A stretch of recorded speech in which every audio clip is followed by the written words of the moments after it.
working, let's try to actually improve the program. I'd say there are two main areas we can focus on, search and evaluation.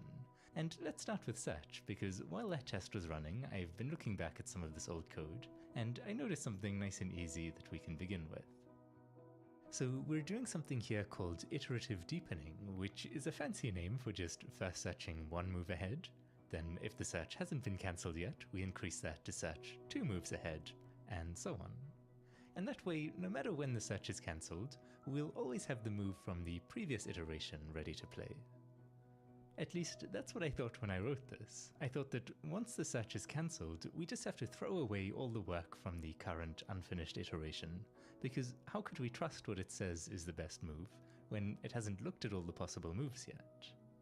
But that's a bit silly, because so long as we begin each new search by looking at the best move from the previous iteration, then say the search is cancelled halfway through, either it will still think that's the best move, in which case no harm done, or it will have found a better move, which we should obviously take. So I'll change things around a bit here so that it accepts the new result even if that search iteration was incomplete. And then in the giant mess that is the main search function, I'll just make sure that when we're choosing the order in which we're looking at the moves, we guarantee that the best move from the previous iteration comes first. Okay, so let's just play a few moves to make sure I haven't broken anything. Okay, it looks like I've broken something. It wants to make the move A1 to A1, which is definitely not allowed. That's actually how I represent a null move, because to try and be efficient with memory during the search, I've packed all the information about a move into a 16-bit value, with the first 6 bits giving the index of the start square, the next 6 giving the index of the target square, and the last 4 bits being a flag for things like promotions and so on. So an invalid or null move, which I've just assigned the value 0, tells us to move from square 0 to square 0, which is A1 to A1. So I guess the problem arises if the search iteration is cancelled before it can even finish looking at the first move, meaning we just need to add a little null check over here. Alright, with that fixed, I've set up a match, and let's see how it goes.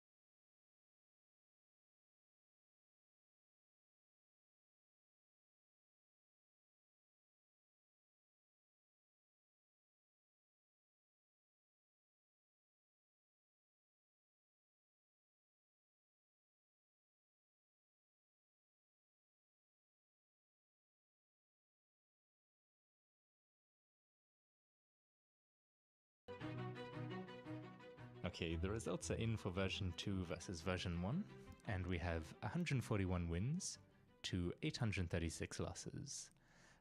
Clearly, I've made a huge mistake. I have no idea what it is though, so I've started by looking at some of the games it played, and it is making catastrophic blunders like playing queen b6 in this position, where it can of course just be captured by the bishop. Delving into the search logs, we can see it begins by wanting to play the far more sensible knight f6, and this remains its top choice through all the iterations where it thinks it's a little bit worse, until the search is cancelled, when it suddenly thinks the position is dead equal, and blunders the queen instead. Okay, this has led to me discovering a really sloppy mistake in my old code, which is that when the search is cancelled, it returns 0 immediately at the top of the function, which is fine, but what evidently slipped past me's mind is that this is a recursive function, so that's not the end of the story. That 0 is going to show up as the evaluation over here, so if it thought the position was worse before, suddenly it sees, wow, I can get an equal position by making whatever random move the search happened to be cancelled on. The only reason this wasn't wreaking havoc before is that I was wastefully discarding the results from the unfinished search, but now that we are using those results, we can just add another exit point here so that we do actually quit the search immediately. Alright, running the test match again with this fix gives us a score of 409 wins to 270 losses, which is much more encouraging. Something I realized while this was running though is that before we fixed the search to actually exit immediately when cancelled, those faulty evaluations would have been stored in the transposition table, which is just a giant lookup table we use to avoid constantly re-evaluating positions that we've come across already. So up here where we were starting the search, I had originally left this bewildered comment about having to completely clear the transposition table before each new search, to ward off mysterious blunders. I guess now we know why.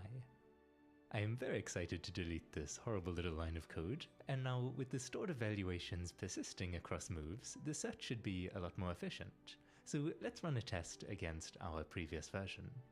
Alright, this has come back with 399 wins to 387 losses, which is very underwhelming. I really expected that to make a bigger difference. Okay, I've been investigating a bit because I was confused by that result, and what I'm seeing is that the transposition table is getting filled up suspiciously quickly, meaning it very soon has to start overwriting old positions. The reason it's suspicious is that I'm using a gigantic 1 GB table, and there's no way it should be filling up that fast. Okay, my face is starting to hurt from all the face palming I'm doing today. I have some code for reporting the size of the transposition table, and it does this by first figuring out the size of each entry in bytes, which it then multiplies by the number of entries, divides by 1000 and says that's the size in megabytes. This dodgy maths means that the table wasn't a whole gigabyte like I thought, but actually just about 1 megabyte. While we're here fixing this, let's actually quickly change this calculation around so that instead of specifying the number of entries we want, we'll calculate the number of entries based on the desired size in megabytes, because that's a much more intuitive setting. And let's maybe set it to a modest 64, because that seems nice and thematic.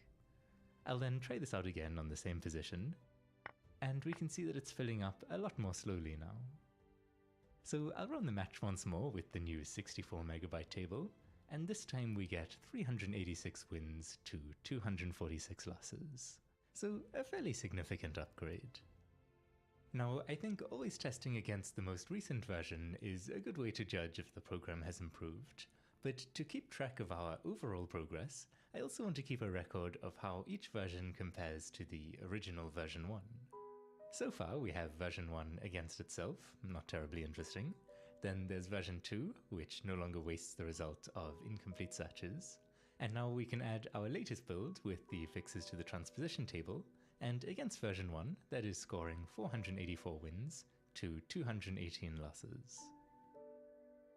Alright, now I've been spending a bit of time doing some research, trawling through various discussions and heated arguments on old chess programming forums, trying to find the specific version of an archive of a site where the link to the article I want to read actually works, and of course going down the incredible rabbit hole that is the chess programming wiki, where one moment you're reading a mundane article about the names of different types of nodes in a search tree, and the next you blink and suddenly it's dark outside and you find you're a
consulting a chart about the movement of knights and how that relates to the orbital period of Mercury, and you ask yourself, how did I get here? Suffice it to say, I have plenty new ideas to try now. One of these is a technique called search extensions. So at the moment we look equally deeply into all moves, but it'd probably be wise to pay special attention to the most potentially interesting ones. For example, we could say that if the current move puts the opponent in check, then we'll extend the search to go one move deeper. Just to prevent things from potentially getting out of hand though, I'll set an arbitrary limit on how deep these extensions can actually take us. Alright, I've tested this in a match against our previous build, and it scored 433 wins to 237 losses, which is a really nice improvement for such a simple idea. I also tested it against version 1 for interest's sake, where it scored 561 wins to 169 losses, so we're seeing some pretty consistent progress so far, and hopefully it's going to stay that way. Okay, I've just quickly separated out the extension logic to its own tiny function because things were getting quite cluttered, but it's doing the same thing as before. So now let's try extending the search for other types of moves as well.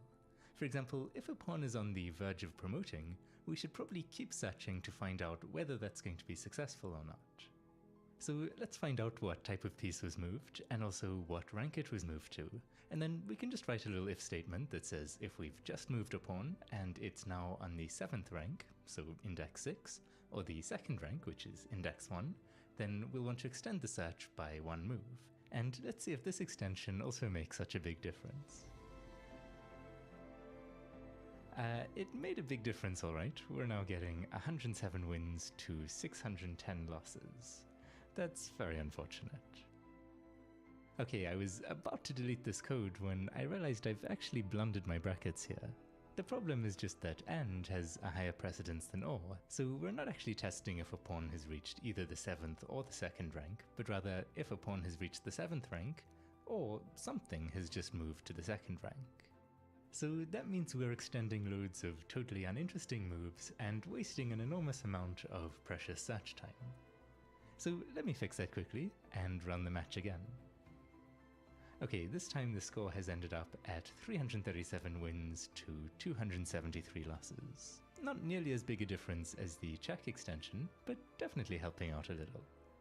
As always, I'll also test this against version 1, but it actually doesn't seem to be doing any better than the previous build there, which is a bit surprising to me. But I guess it makes sense that improving against one opponent doesn't necessarily guarantee that you'll play better against a different opponent. Anyway, I've been experimenting with a few other extensions behind the scenes, such as extending if a pawn actually manages to promote to a queen, and also extending when a player has only one legal move available. But these didn't seem to help the program at all, so I'll leave them out. While all these tests have been running, I've mainly just been going through and refactoring all the code since I left it in quite a mess last time. There's nothing exciting to show from all this, of course. Everything should behave exactly the same as before.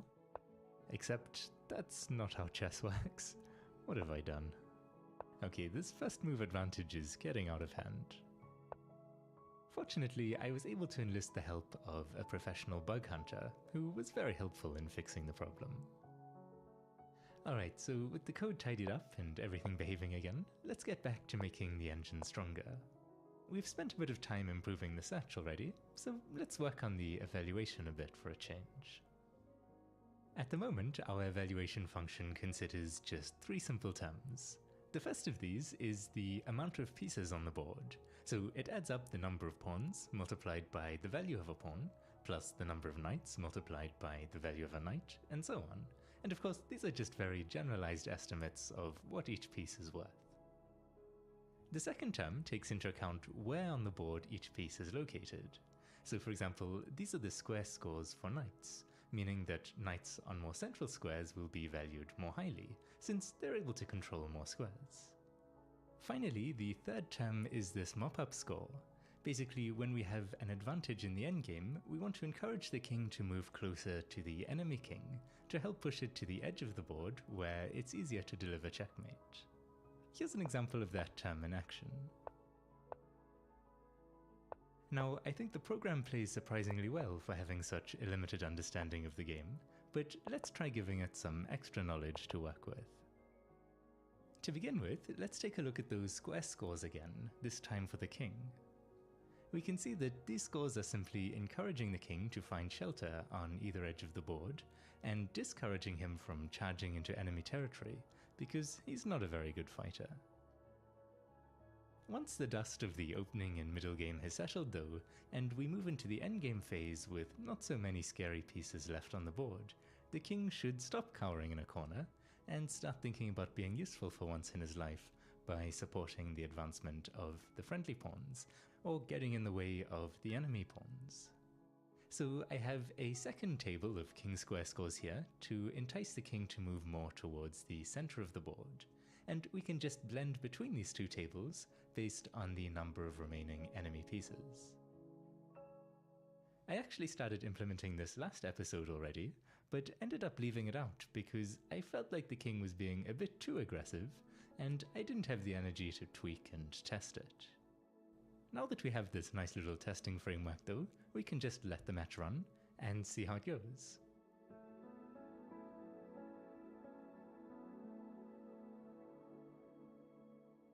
Okay, the results are in, and the side with the aggressive king has ended up with 385 wins to 276 losses. Not bad, and playing against version 1, it's now scoring 630 wins to 137 losses. That was pretty effective, so let's try doing a similar thing for the pawns. Currently, they're being encouraged to move up the board to become queens, but we also have this conflicting goal of holding back these two groups of pawns here and here, in case the king wants to take shelter behind them. In the endgame, we don't need to worry about that as much though, so I've added a second pawn table to the code for the endgame, and let's just quickly set up some scores here. I'll give both the second and third rank a score of 10, because from a pawn's perspective they're the same distance from the end of the board, and then we can just increase the score for each subsequent rank. Okay, I'll now employ my highly sophisticated system of copying the string of values this little editor prints out, and then pasting that into the code. Alright, testing this, we've ended up with a small improvement of dubious significance, 365 wins to 353 losses. I'd be curious to know the probability that the new version is actually better than the old version based on this score, so if there are any statisticians watching, please let me know how to calculate that. Anyway, against version 1, it actually does seem to have helped a fair bit, taking us up to 670 wins to 142 losses. So that's nice to see at least. Alright, so with this table we're encouraging all pawns to move up the board in the endgame, but certain pawns are going to have a better chance of becoming queens than others. For example, this white pawn on the left here is blocked by the black pawn in front of it, so it won't be able to make it through on its own. Then this pawn in the middle does have a clear path ahead of it, but it's probably going to be captured along the way. And finally, this pawn over here is known as a passed pawn, because there are no enemy pawns that can block or capture it on its path to queendom. Age-old chess wisdom tells us passed pawns must be pushed, so I reckon we should give our bot a bonus for doing the same. But first, we need an efficient way of actually detecting these passed pawns, and I'd like to try do that using bitboards. So a bitboard is really just a single number that represents some aspect of the current position. For example, the number 65,280 would represent the locations of all the white pawns in this position. That'll make a lot more sense if we look at the number the way the computer sees it though, which is to say as a 64-bit binary number, in this case made up of 48 zeros, followed by 8 ones, and finally another 8 zeros. So in the code we can represent a bitboard as a ulong, which is just a 64-bit integer, and I'll actually make an array of these so that we can have bitboards for all the different types of pieces if we want. Now there are a bunch of different operations we can do with binary numbers. For example, the bitwise OR operation of A and B gives us a binary value with ones in the places where either A or B is set to 1. Then there's the AND operation, which gives us this, with ones in places where both A and B are set to 1. We also have the exclusive OR operation, which gives us this, with 1s in places where either A is set to 1 or B is set to 1, but not both. Another useful tool we have are these left and right shift operators. So for example, if we take the value 1 and shift it 4 bits left, we get, well, exactly what you'd expect.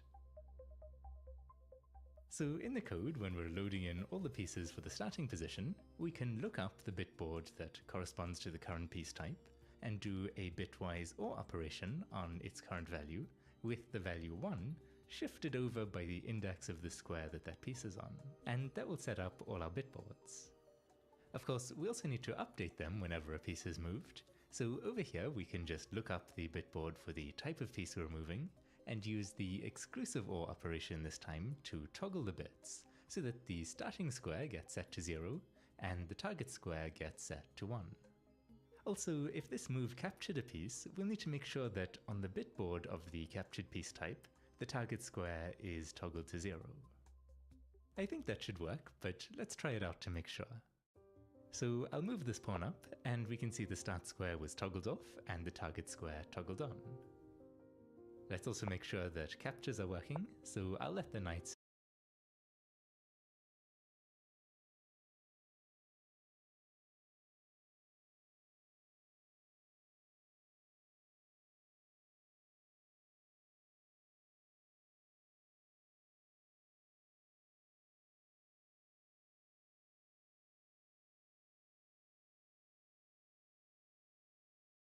snack on this pawn, and it has been removed from the bitboard.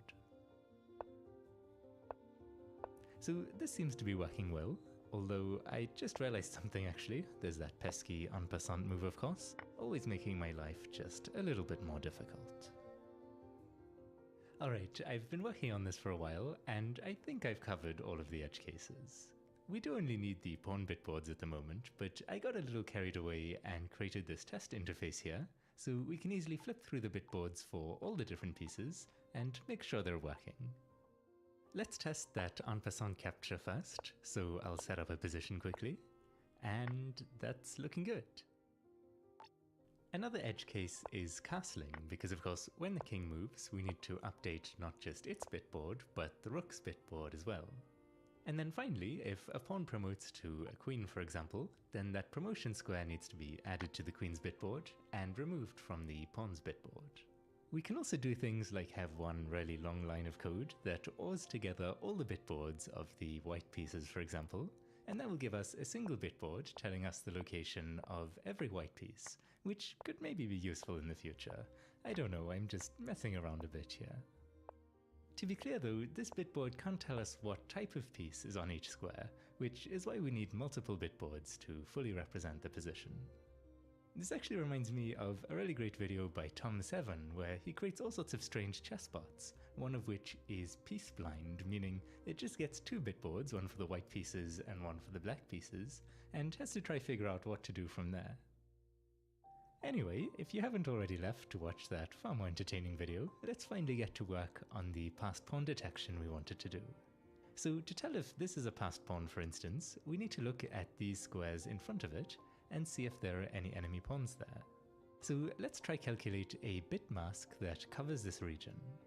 As a starting point, let's just write ulong.maxValue, and that'll give us a bitboard with all bits set to 1. Now we should be able to move this whole mask up the board by shifting all the bits 8 spaces over. That's not the direction I wanted. Let me try that again. Okay, so that shifts everything 1 rank up, but we want to shift it 3 ranks in this case, since that's where the pawn is. So in the code, I already have a function for converting a square index to a rank index, and we can just multiply the 8 by that rank index plus 1. With that, we've managed to isolate the squares that lie ahead of the pawn, but we're only actually interested in the 3 files surrounding the pawn, where it can be blocked or captured by an enemy pawn. So let's start now by figuring out a mask for just a single file, like the A file masked by that many bits. Here's what we get. Now we also want to include the 2 adjacent files, so for the file on the left that just means shifting 1 less, and on the right would be shifting 1 more. We don't want to go off the edge of the board though, because that'll wrap around weirdly, so let's do some quick clamping, and then we can just combine all three of those together into a triple file mask by ORing them together.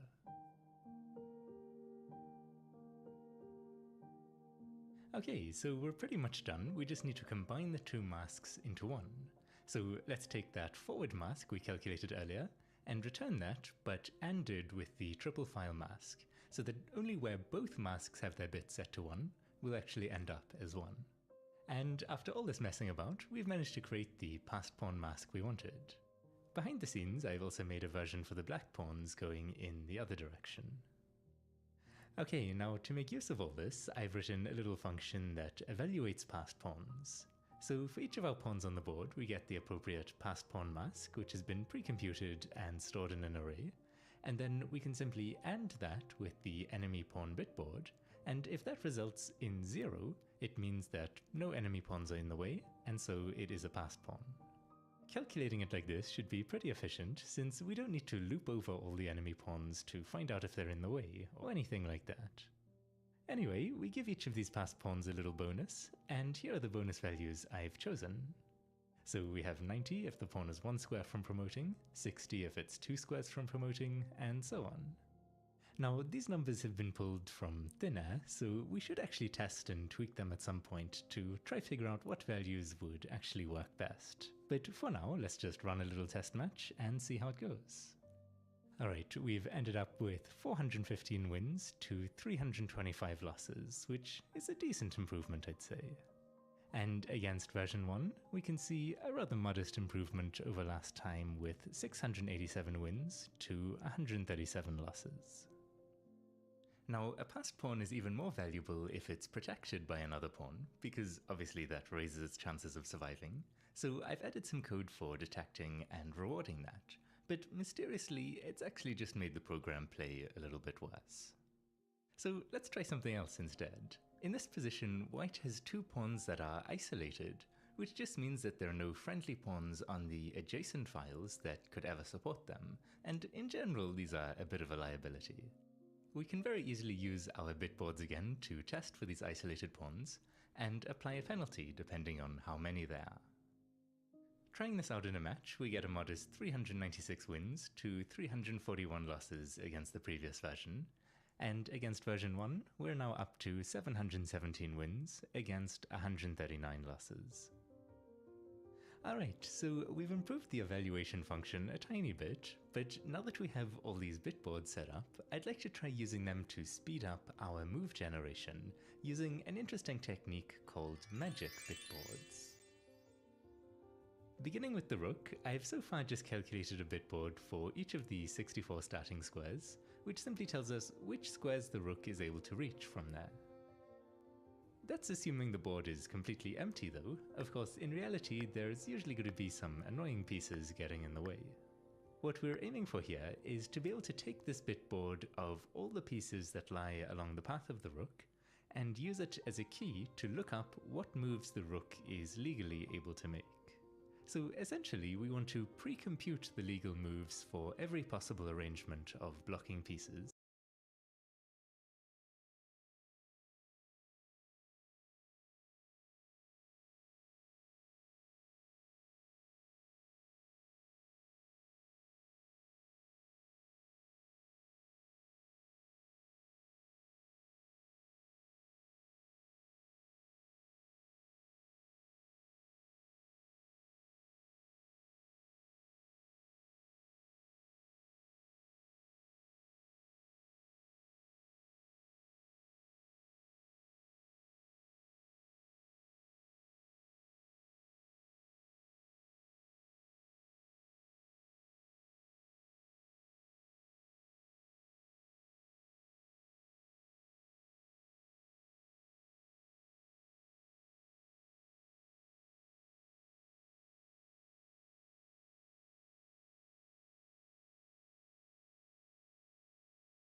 so that the move generator has less work to do at runtime.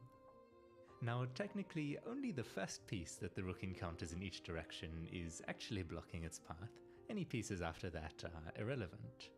So we could reduce the size of the lookup if we ignored those irrelevant pieces, since that's fewer configurations we need to store. Unfortunately, that would mean that whenever we want to look up the legal moves, we would have to have a loop running in every direction to find out where that first piece is that's blocking the path. But that's essentially how the move generation works at the moment, and is exactly what we're trying to avoid. So for the sake of speed, our lookup table is going to have to include lots of redundant piece arrangements.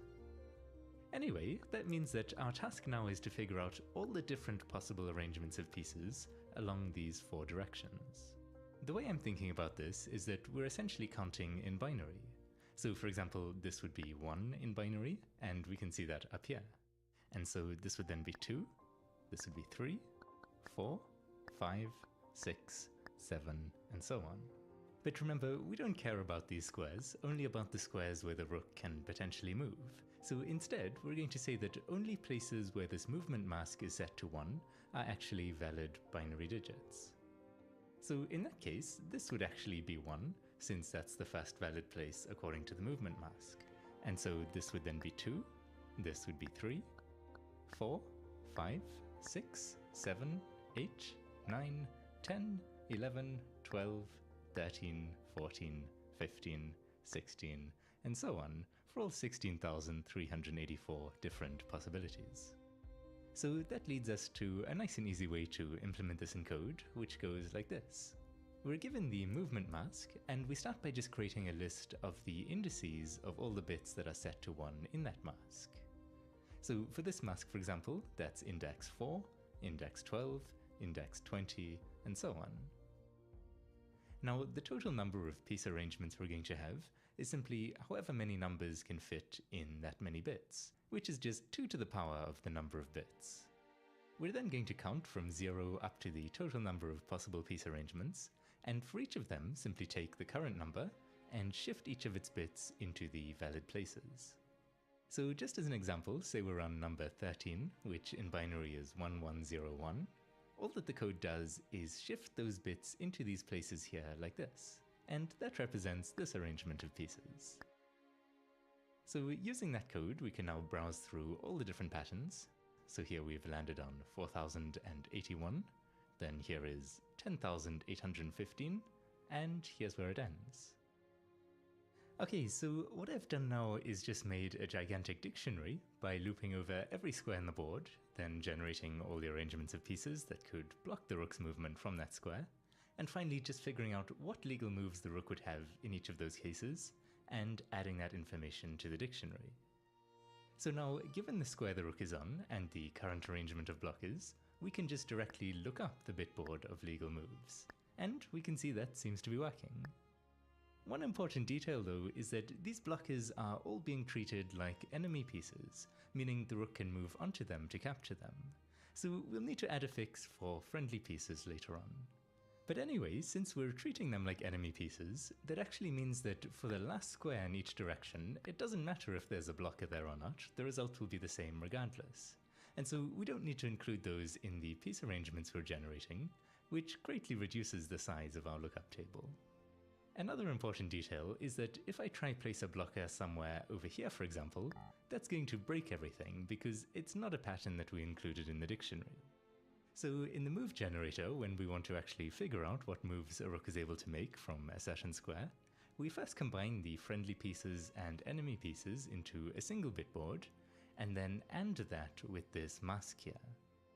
The mask looks like this. It's just the movement mask, but stopping one square short in each direction like we talked about. That will clear out any pieces from squares we don't care about, so that we end up with a valid key, which we can then use to look up the move bitboard from the dictionary. Finally, we just have to extract the squares that the rook can move to from that bitboard using this efficient little loop over here. Right now though, the rook is able to capture friendly pieces since we're treating all blockers as enemy pieces. So to get around that, we just need to take the bitboard of friendly pieces, then invert it, meaning the ones become zeros and the zeros become ones, and then use that to clear out the friendly occupied squares from the moves bitboard. Finally, a little bit more fiddling was required for handling things like pins and checks, but that was fairly easy to adapt from the old move generation code. So after all this work, I am excited to announce that the move generation is about 20% slower. For possibly the first time ever though, I think my code is not actually what's slowing things down, but rather the problem is the standard dictionary we're using. Obviously, it is designed to be fast, but it does also have to be general purpose, whereas we have a fixed set of data that we know ahead of time, and so we can create a lookup table optimized specifically for that data. So as an example, let's say we have the rook on this square here, and we also have some bitboard of blockers. From that, we'll want to generate a key, which is simply going to be the index into an array where the corresponding bitboard of pre-computed valid moves will be stored. Now, we can't just use the blocker's bitboard directly as the index, because this number is huge, it's in the quadrillions, and it would be preferable if our lookup table could actually fit in the computer's memory. So the first thing we need to do is get our hands on a magic number. And what's magical about it is that it has a special property that we don't know how to calculate. We just have to try lots of different random numbers until we find one that works. Now, the special property is that when we multiply it with any of the possible blocker bitboards for the current starting square, the result will have all the important bits as far on the left as possible, with the bits further to the right being basically garbage. And I'll explain what I mean by that in a moment. But then we're going to shift everything over by some number of places so that only these allegedly important bits remain, leaving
us with a reasonably small number, which will be our index into the array.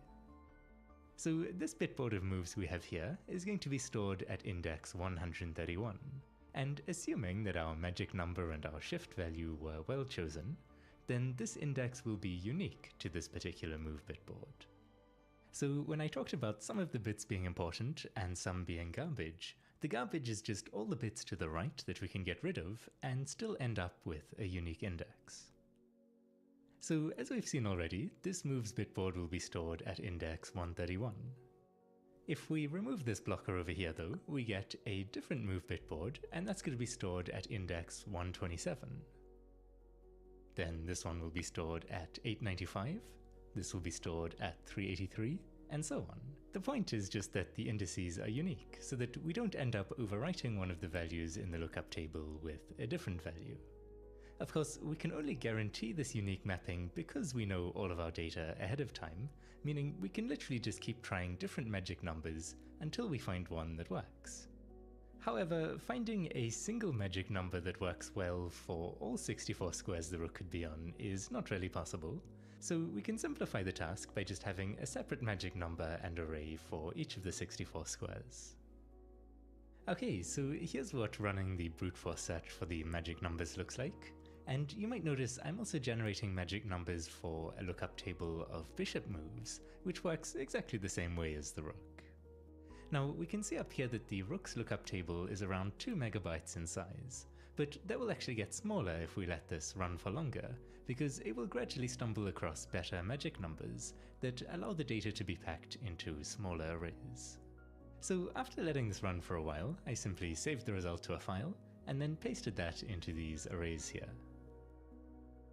Then in the move generator, we can just quickly update our code here to calculate the lookup index using the appropriate magic number and shift value. And then this rook moves lookup is now a two-dimensional array instead of a dictionary. It'd probably be a good idea to flatten it into one dimension actually, but I'll worry about that another time. Just out of curiosity, I made a quick test to roughly measure the lookup speed of the dictionary we were using versus our custom approach.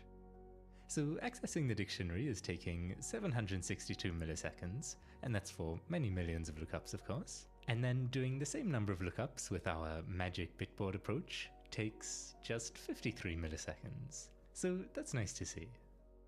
Alright, so all the sliding pieces are now using the magic bitboard approach, and by sliding pieces I mean the rooks, bishops, and queens.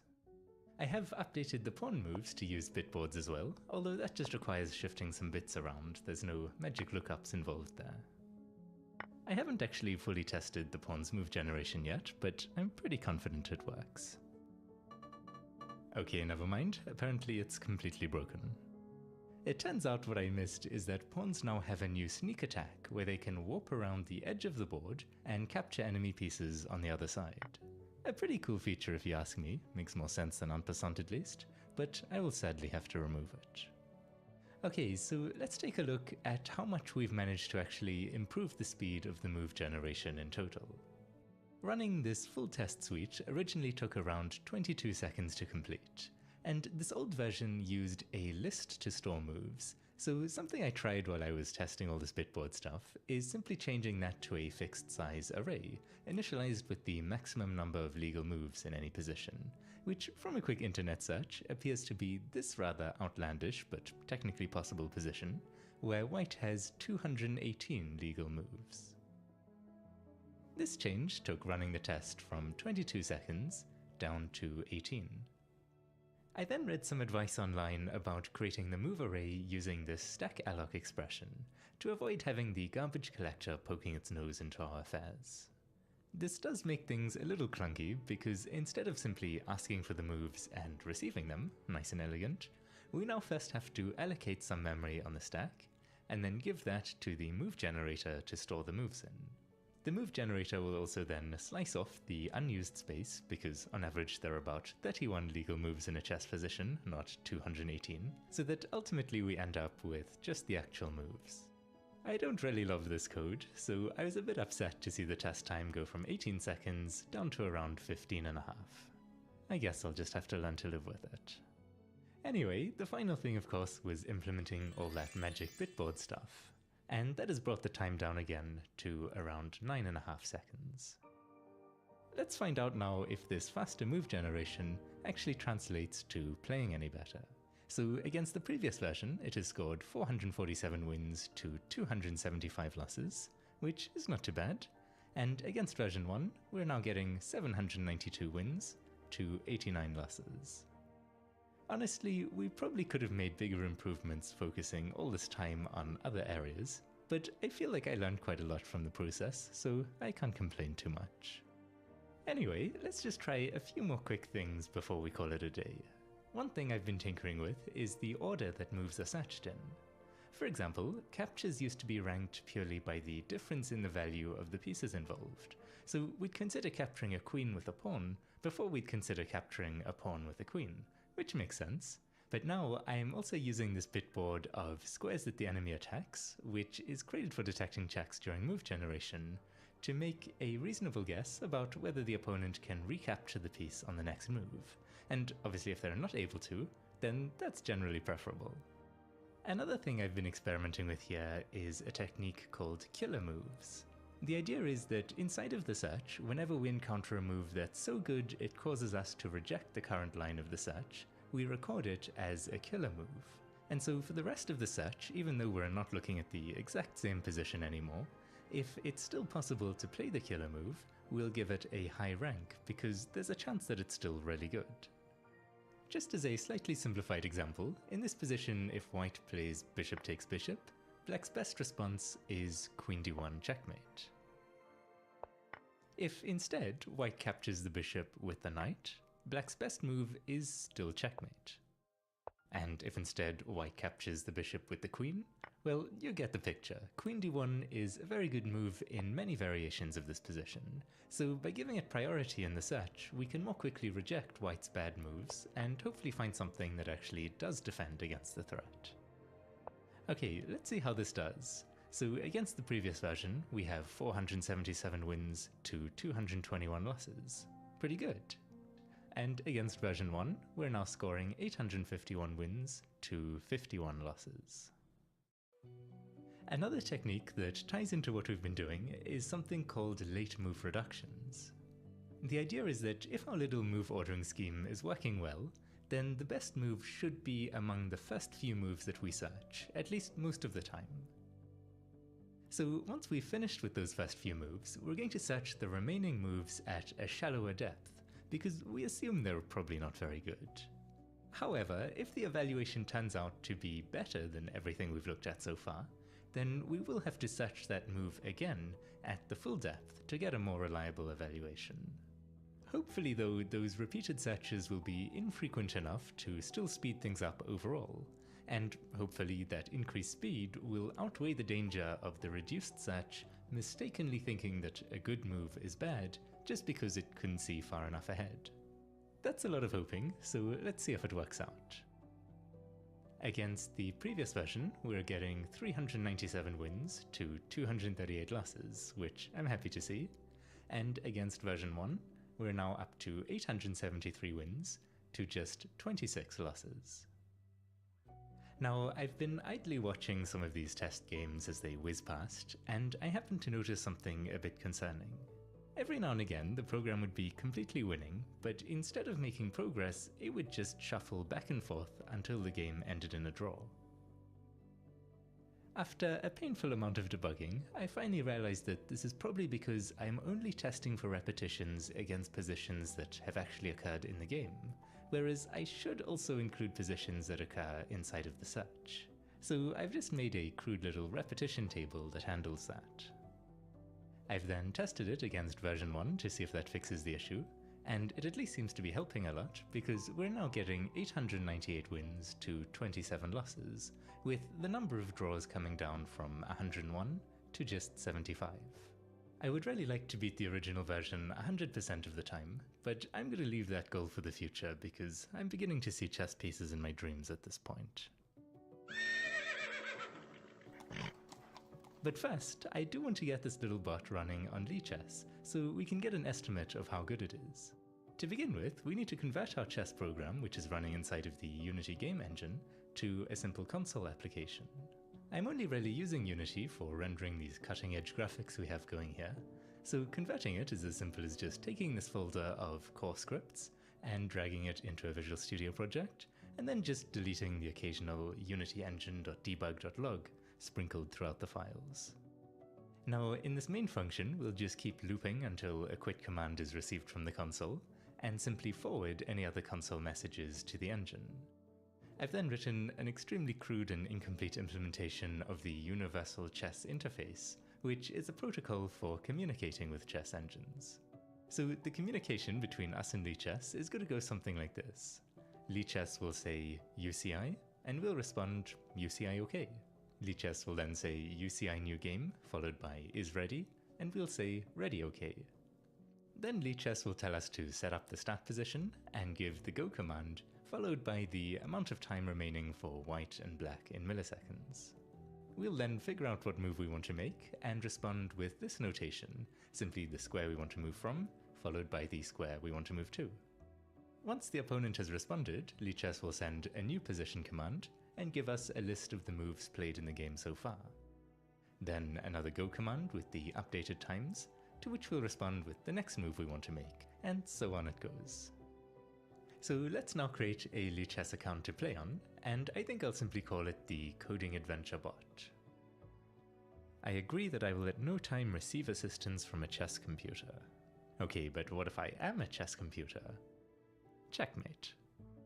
Alright, I've generated an authorization token so that we can interact with the API, and I'll then just run a little command to tell it to upgrade our account to a bot account.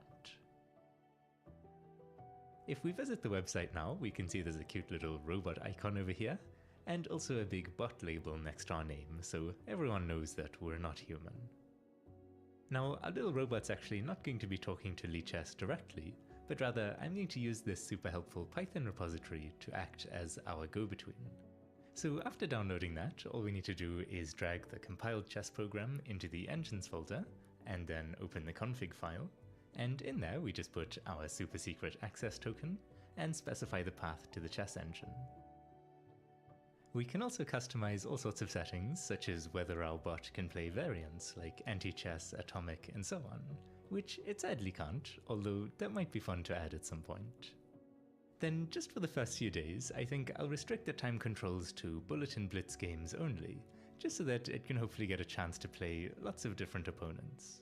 That means that the slowest time control would be something like 5 minutes per side with a 4-second increment. I'll also turn off matches against other bots for the moment, because I'm most interested in seeing how it fares against humans. So if everything's been set up correctly, we should be able to fire it up by just launching the Lichess bot Python script, and it looks like we're live. Now, our bot can't actually challenge humans, that'd probably be really annoying for them, so I'm going to post about it online, and hopefully some people will be in the mood to play. In the meantime, I'd like to try playing a game myself. Just for fun, I'm going to put our bot's evaluation of the current position up on the screen, along with the obviously far more accurate evaluation of Stockfish. Now, being able to see what Stockfish thinks the best move is might influence me a little, so I've engineered a high-tech solution, allowing you to see what it thinks, while keeping me in the dark. Okay, let's get this game started. We're playing 10 minutes per side, with no increment. I'm gonna try being very aggressive, usually not a wise strategy against computers, but I think the weakest part of the engine is still how it evaluates king safety, which is to say, not at all. So I think it might make some sense to just throw all our pawns at the king, and hope something happens. In hindsight, I probably should have prioritized working on that aspect of the evaluation, but I got so sidetracked with all the bitboard stuff, so I may need to subject you all to a chess part 3 in the future. Apologies in advance. Alright, I think I'm going to castle queenside here. I like that our rook lands opposite the queen, which should gain us some time. And then let's continue storming up with the pawns. What is this? So if we take the hanging knight, there's knight check, and then wherever we move the king is going to be checkmate. That's devious. So let's do this instead. Okay, knight takes. Aren't we winning a piece? Because if we take with the pawn, then the knight is pinned by the rook. Oh no, there's queen check here to get out of it. So queen takes instead, then if knight check here, we can take with the queen to protect the rook so we don't get mated. And in the case of the other check, we have bishop takes protecting the rook. So this should be fine. Okay, the queen's now attacking the other rook, so I'd like to move the bishop out of the way. It can only really go here, but then if the pawn attacks it, we'll have to retreat, and then knight check here is not going to be a good time. So I guess we need to move the rook instead. Alright, we need to rescue the rook again, and I assume the pawn's going to protect the knight, and also uncover an attack on our queen, so let's save her as well. And I think we better take this, because we're kind of running out of safe squares to even put the queen at this point. I am a little worried about this pawn here, but we can maybe pin it to the queen with the bishop and try hunt it down. Actually, don't do that because of this. So let's first take, then rook here. The pawn's going to go one forward, and then let's finally bring the bishop out. Okay, so black's attacking this pawn. I'm thinking maybe counter-attacking the bishop, And then if the rook defends, we can take this pawn because the bishop is, well, I was going to say it's pinned, but actually there's check here, so scratch that. Maybe we just move the pawn one up then.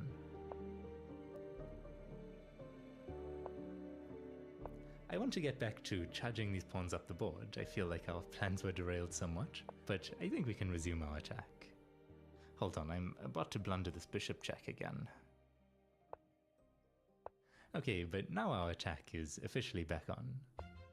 This is suddenly starting to look really promising, actually. Black does have the annoying passed pawn, but the king is very exposed. Like, maybe we bring the bishop out here, and then we can start checking with the rook.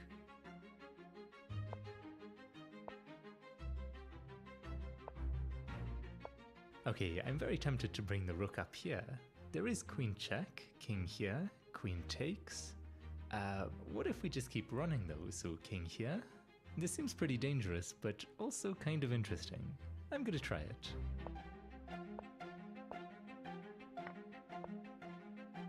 Okay, that's an annoying move I failed to consider, stopping all of our checks. But what if queen here? If the pawn pushes, which feels like black's main threat, that is just mate in 2. So black would maybe need to respond by dropping the queen back. Something like this might be good then, but time's running low, we've got to go fast. Oh, I'd kind of forgotten about my king already, so pawn takes, queen check, king here, queen check. This is getting confusing. If we run up immediately with the king instead... No, there's no way we're surviving that. I think we have to take. Queen check, now we have to go here. Oh, and that sequence removed the defender of our bishop. That's unfortunately very smart. Okay, but queen here threatens mate on g8, and if the queen takes the bishop, then we have mate on g7. But the rook can just take the bishop instead, so the queen defends g7. Oh no. We probably have to sacrifice the rook, although there is still bishop here threatening mate at least. Okay, we're gonna get checked a million times. Gonna have to come hide on the other side of the board. There goes the bishop, but let's see if we can give some checks at least. No, we're still the ones getting checked, of course. I'm really regretting my choices. Okay, good game, computer. The last time we played I felt like I still had an edge over the engine, but it definitely seems better than me now, which I have mixed feelings about. Anyway, we have had some activity in the console in the meanwhile, so it looks like someone took up the challenge online. Let's see if they've had any luck. Our bot played white in this first game, and it looks like it managed to build a slight advantage out of the opening, before losing it all by choosing the wrong direction to castle, according to Stockfish. Now we have an endgame that's slightly worse for white, on account of black's control over the open file, and these weak double pawns, I guess, aren't helping either.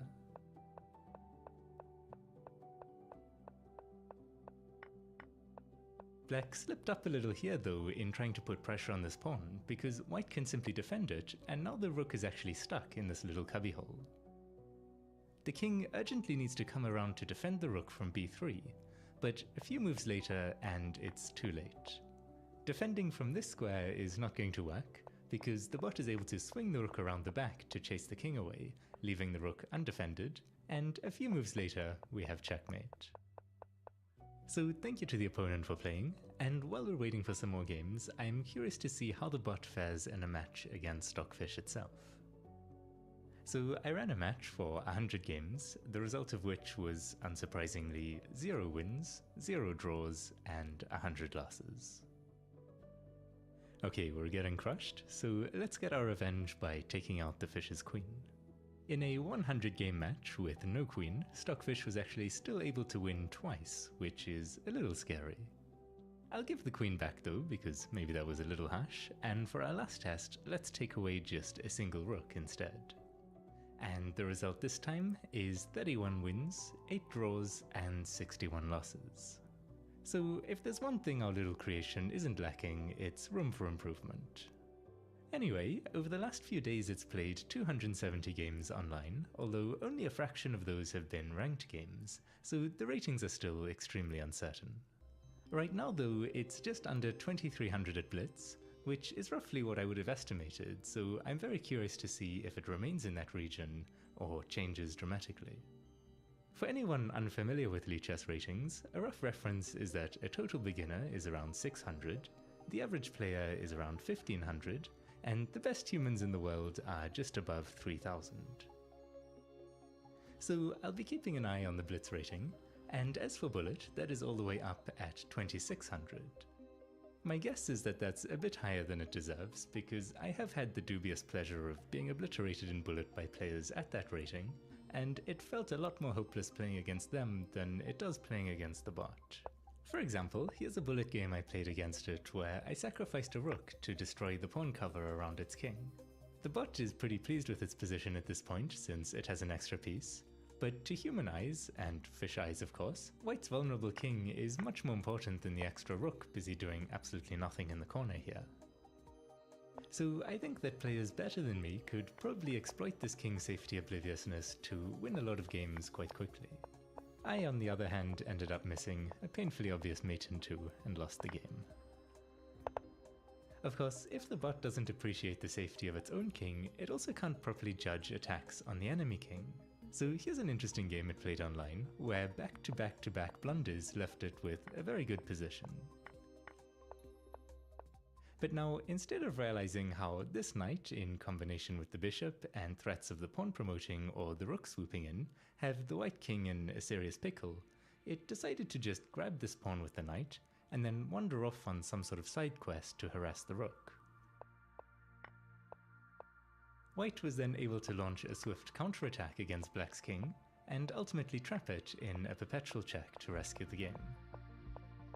So I feel like this Bullet rating might go down a bit with time, maybe to around 2450 is my prediction. Anyway, if you'd like to play the bot yourself, I'll leave a link to its page, and you can simply click the little swords to send a challenge, or the little TV to watch if anyone else is currently playing. In any case, I will leave you with a game between our Coding Adventure bot and Stockfish 15. Alright, thanks for watching, and until next time, cheers.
And I guess to emphasize large differences as being much more urgent to correct than small differences. Then in the neural network script, I've added a function simply called cost, which takes in a single data point, such as one of our fruit, and runs its inputs through the network to get the output values. Using those, it then adds up the individual costs of all of the nodes in the output layer to get an overall cost telling us how badly the network is doing for the given data point. We're most interested though in how the network is doing across all our data points. So here's another version of the cost function which takes in multiple data points this time, and just adds up each of their costs and returns the average. So you can see that value at the bottom of the screen, and the goal of the network is now simply to find values for its 17 weights and biases here, which result in the smallest average cost. For the tiny network we have here, we could probably even get away with a brute force trial and error approach, but our networks are going to get a lot bigger as we tackle trickier problems, so we should definitely try to find a better solution.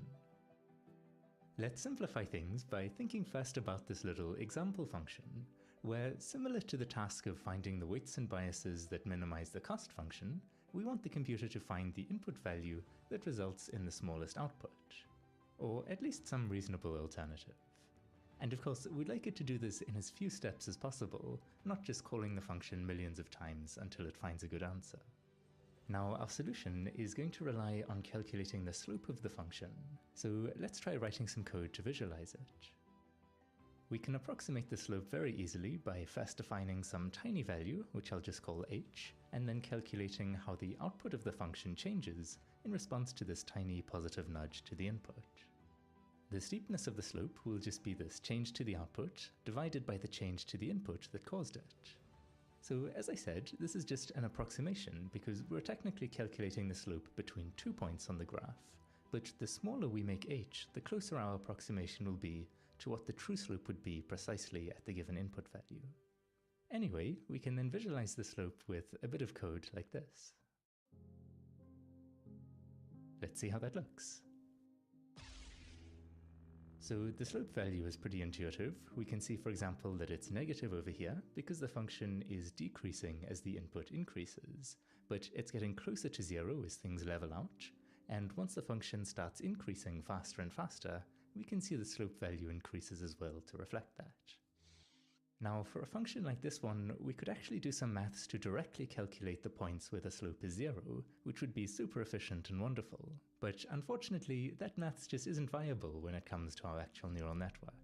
Instead, we're going to be relying on a technique called gradient descent. And the idea here is that we'll pick a random starting value and then just slide down the slope into the valley. Here's some code for doing exactly that. It initializes the input to a random value, and then in this learn function, it approximates the slope like we did a moment ago, and then simply subtracts the slope value from the input value. And this learn rate parameter here just allows us some control over how much the input changes with each iteration. Let's try it out. So I'll give us a random starting value, and then I'll just go press this learn button a bunch of times to repeatedly run the gradient descent algorithm. And we can see it's very slowly making its way down the slope. Let me restart this and try again with a much higher learn rate. But now it's clearly trying to learn too quickly because it's just bouncing around all over the place and not making any kind of consistent progress. So we need to try strike some sort of balance with the learn rate, and if we manage to find a good value for our specific problem, we can see it's able to learn pretty efficiently. Of course, there's no guarantee that we'll fall into this optimal solution known as the global minimum. We could very easily fall into a local minimum instead. But this process tends to give good results in practice, and there are all sorts of things we could experiment with in the future to try and improve it. So to get a better picture of how this will apply to our actual network, let's pretend that the network has just 2 weights. And these will start out with random values, so let's imagine them over here, for example. Now, if we want to know how good these weights are, we could run all our data through the network to calculate the average cost. And let's represent that as a height in the 3rd dimension. We can then imagine the average cost that would result from any configuration of weights as a kind of landscape like this. Now, in the previous example, we approximated the slope by looking at how a tiny change to the input variable affected the output of the function. And we could do the same thing here. We'd look at how a tiny change to the first weight affects the cost, as well as how a tiny change to the second weight affects the cost. And these two together tell us the slope, or gradient rather, of the cost function with respect to the weights. So if we subtract the current gradient from the weights, again using the learn rate to control things a bit, that'll cause the weights to move downhill. And so with each iteration of gradient descent, we can imagine our weights rolling further down the slopes of the cost function before finally settling into one of the values. Now obviously in our actual network we'll have loads of weights and biases affecting the cost, so this is all happening in more dimensions than we can hope to imagine, but the idea remains exactly the same. Alright, I'm going to go ahead and implement all the stuff we've been talking about, and I'll see you then.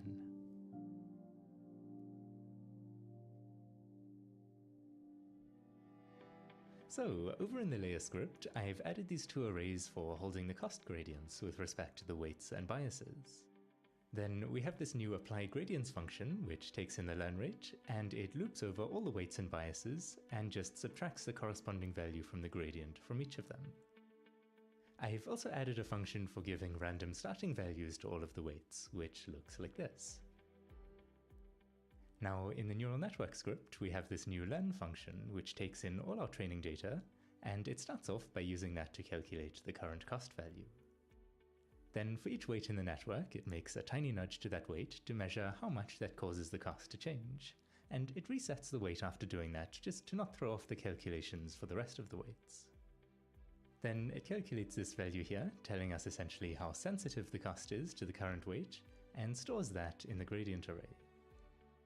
This here is just the same process for the biases, and at the end of all of this, the gradients are applied on all the layers. So as long as the learn rate isn't set too high, this process should cause the overall cost of the network to decrease each time we run it. So let's return to our potentially poisonous fruit to see if it actually works. It has quickly found this linear boundary which does an okay job of separating safe from poisonous, and the cost is still going down even though not much seems to be happening, so let's give it a little bit longer to contemplate matters.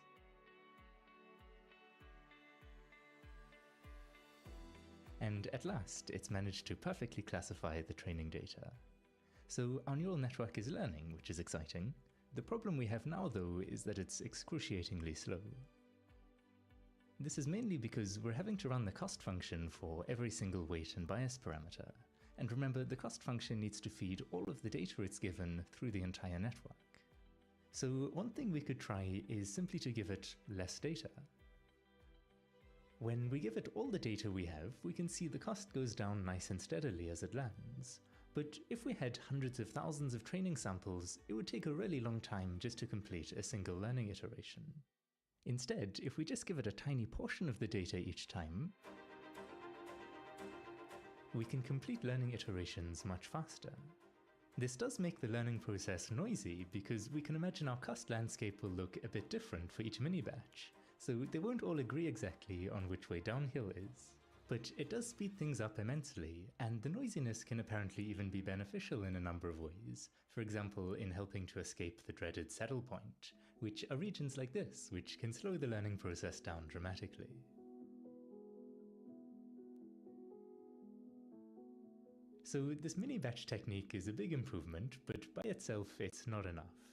If we want to scale our network up to say tens of thousands of weights, which is actually still very tiny, then that would mean running each data point through the network tens of thousands of times as well, and so our network's going to take pretty much forever to learn anything interesting. Happily for us, there is another way to calculate these gradients, where for each iteration we'll only have to run our data points through the network once, and all it's going to cost us is a bit of calculus. In case you haven't studied calculus or just need a refresher, I'd like to quickly go over the essential ideas we'll be using today.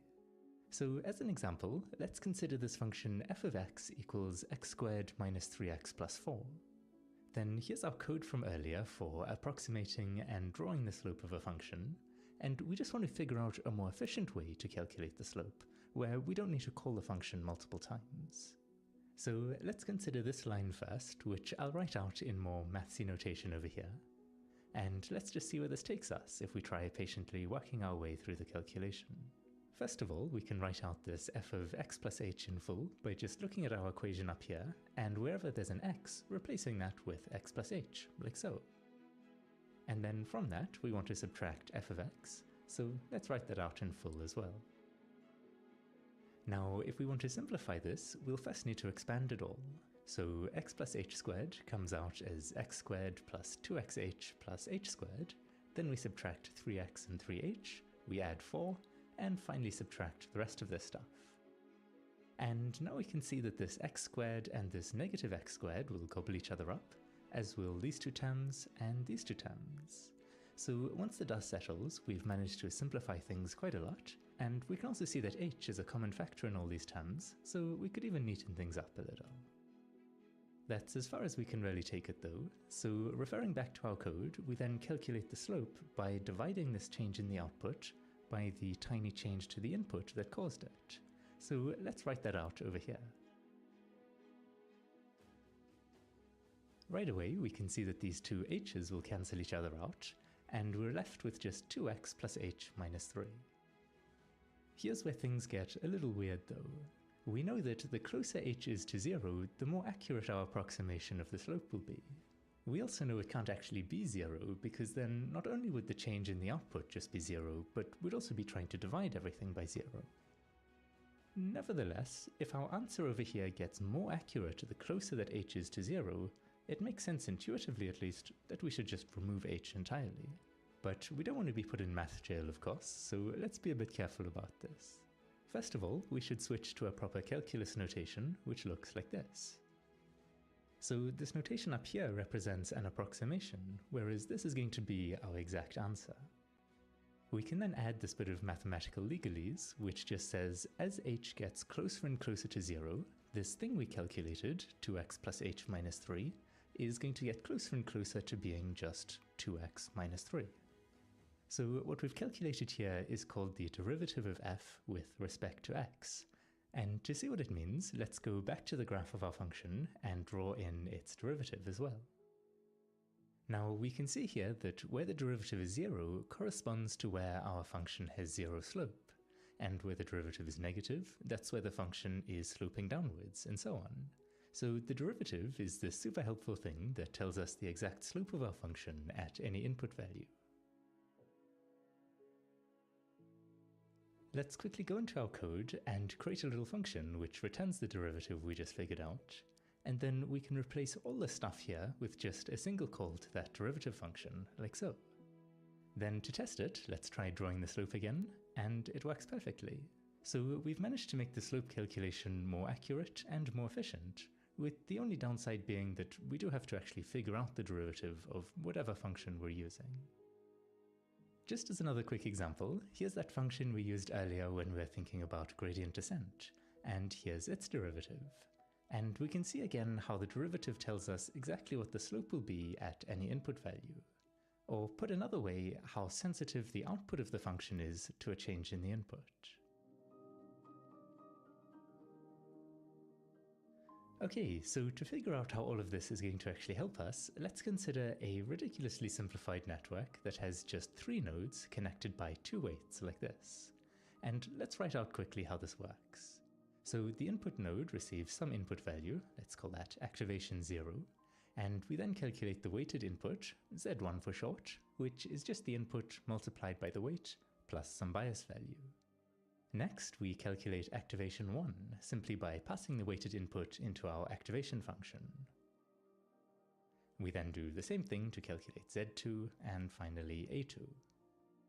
We can now evaluate the network by calculating the cost, so we just use the cost function and pass in the output activation value along with the expected output for the current training sample, or Y for short. Now, if we think back to this horrifyingly inefficient gradient descent code that I wrote, remember, what we're trying to speed up is this calculation here of how sensitive the cost is to a change in any particular weight or bias parameter. So let's say we want to calculate that value for weight number 2 over here. Instead of approximating it, we've seen recently that we can actually get a more efficient answer by calculating the derivative. And I'll write this with these fancy curly d's since we're dealing with functions with multiple variables now. Anyway, this might look a bit confusing to calculate because we're trying to figure out how W2 affects the cost, but it isn't one of the cost function's inputs. So to unravel this mystery, there's one final calculus concept for us to contemplate today: the chain rule.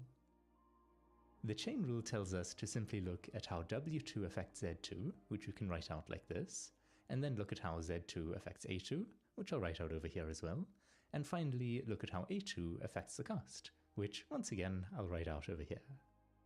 All we need to do now, according to the rule, is multiply these partial derivatives together, and it will give us the result we're looking for.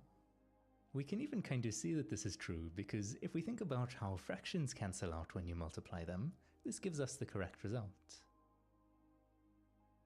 So, our task now is figuring out what each of these partial derivatives actually is, and let's start with this one on the end. Here's our code again for calculating the cost of a single node, and we need to figure out the partial derivative of this with respect to the output activation value. There are shortcuts for doing this sort of thing, thankfully, but I'd just like to quickly show how the approach we used earlier still works exactly the same way for a multivariable function like this one. So over here, we're looking at how the cost changes in response to a tiny change to this output activation value, and we're then dividing by the size of that change. Like before, let's write this out in full and expand everything, which is pretty tedious, but we then get to cancel a bunch of stuff out, which is always satisfying. I'll tidy that up, and we can see once again we end up being able to cancel out this division by h, which is crucial to the final step of then being able to say that as h approaches 0, this is going to approach simply 2 times the output activation minus the expected output. So there's our answer, and in code that would just look like this. Okay, so we figured that one out. Next, let's look at how the activation changes in response to the weighted input. So here's that sigmoid activation function we're currently using, and calculating its derivative is quite a bit more involved than the others, so I'm just going to skip right to the answer, which turns out to be simply the activation value multiplied by 1 minus the activation value. Let's quickly graph it at least, just for interest's sake, and here's what it looks like.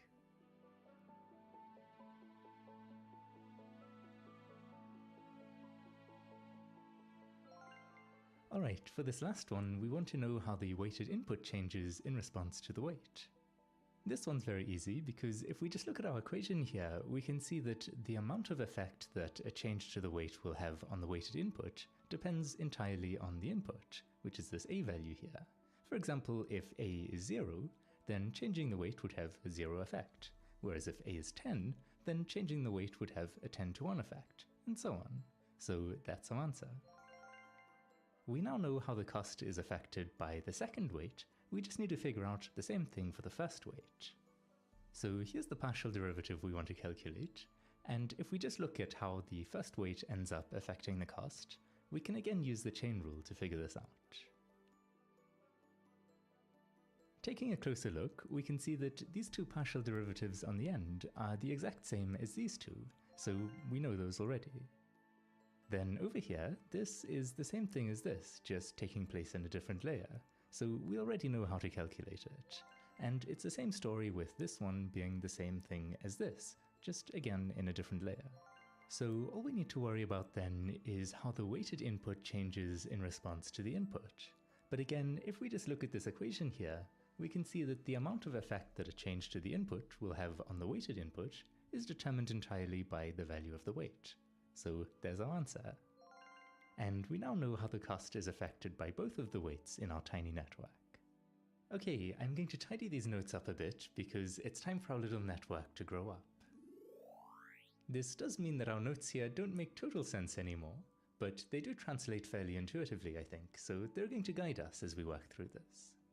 Let's begin with this calculation over here, where we're taking the partial derivative of the cost with respect to the activation of our output node, and multiplying it by the derivative of the activation with respect to the weighted input.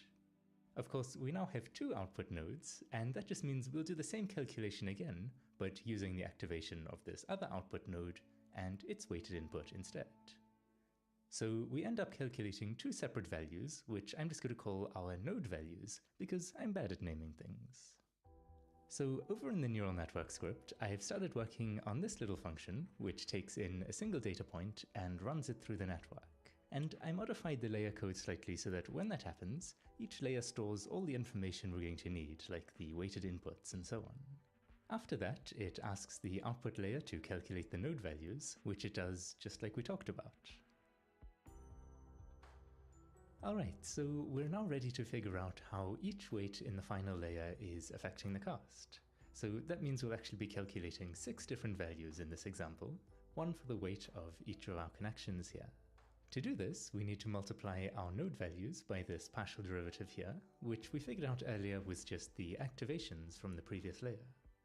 How that'll work for this connection, for example, is we'll take the activation from the previous layer that's going to be input along the connection, and multiply it by the node value that it connects to on the other end. And we'll be doing that for all of them, so just as another example, for this connection, we'd be taking the activation coming out of this node, and multiplying it by this node value on the other end. So over in the layer script, I've made this update gradients function, which takes in the node values, and then for each connection, it calculates the partial derivative of the cost with respect to the weight of that connection, and then uses that to update the gradient.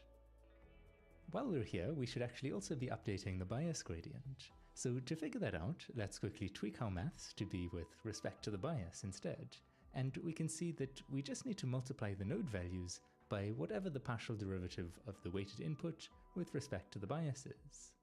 So let's once again have a look at this equation, and here we can see that there's nothing affecting the bias value, which means that however much the bias changes, the weighted input will change by the same amount. So that partial derivative is just 1, and I'll go ahead and add that to the code quickly.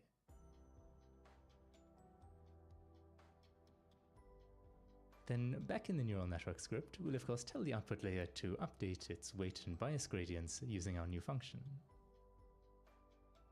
Okay, so we can now move on to our second equation here, and let's focus on calculating this new set of node values for our hidden layer. As we noticed before, this uses the old node values in its calculation, so we first just need to take those and multiply them by this partial derivative here, which we figured out earlier is the weights between the two layers. So how this works is that the first of the new node values here will be equal to the weight of this connection multiplied by the old node value it connects to, plus the weight of this connection multiplied by the old node value that it connects to. And then, as you can probably guess, the second new node value will be equal to this weight multiplied by this old node value, plus this weight multiplied by this old node value. And same thing for our third new node value. But the calculation for these new node values is not quite done yet. We still need to do this bit. And so each of those new values will just be multiplied by the derivative of the activation function with respect to its weighted input.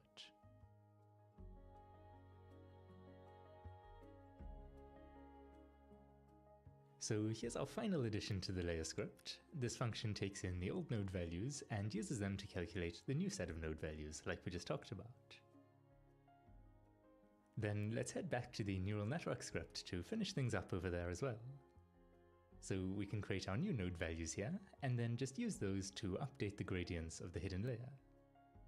And at long last, we've now completely implemented our two equations. Of course, this implementation only works if we have just a single hidden layer, but we can very easily modify it with a little loop so that it can handle any number of layers.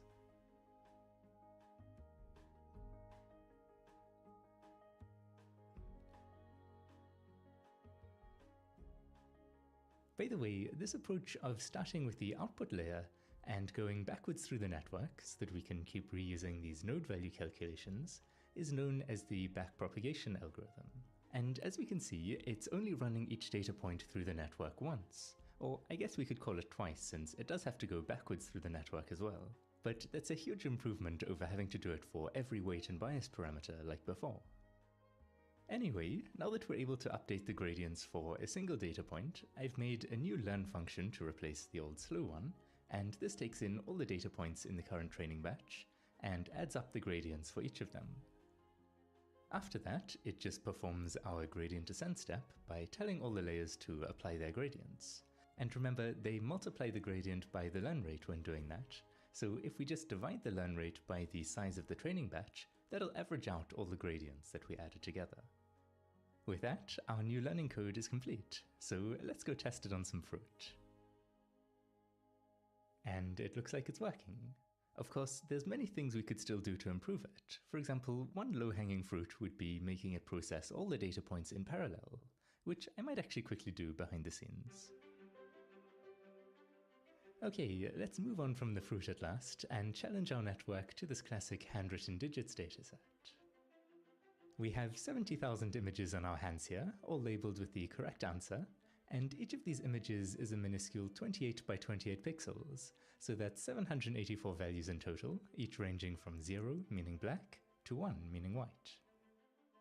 Now, I've set up a simple interface for creating our neural network here, so I'll make one with 784 inputs to take in all those pixel values, and 10 outputs for telling us which of the 10 digits it thinks it's looking at. Let's take a moment quickly to wrap our heads around this, So our fruit data had just 2 input values, meaning we could draw each data point in 2-dimensional space. For the digits though, we now have a 784-dimensional input space, which is a bit trickier to imagine.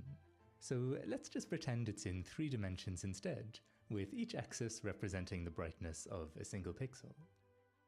Then perhaps images of a 0 would tend to have values for those 3 pixels somewhere in this region, whereas for images of a 1, maybe they'd be more in this region over here, and so on. I'm completely making this up, of course, but hopefully the idea makes sense that we can think of each of the images as points somewhere in 784-dimensional space. And our network just needs to figure out which regions of the space each digit tends to hang out in, just like it figured out which regions of 2-dimensional space the safe and poisonous fruit tend to inhabit. Okay, let's get back to setting up our network, and I'll try giving this a learn rate of 1 and a mini batch size of maybe 100, and that means it'll take us 700 batches to go through all the data we have, which is known as 1 hour. We don't actually want to let the network train on all the data though.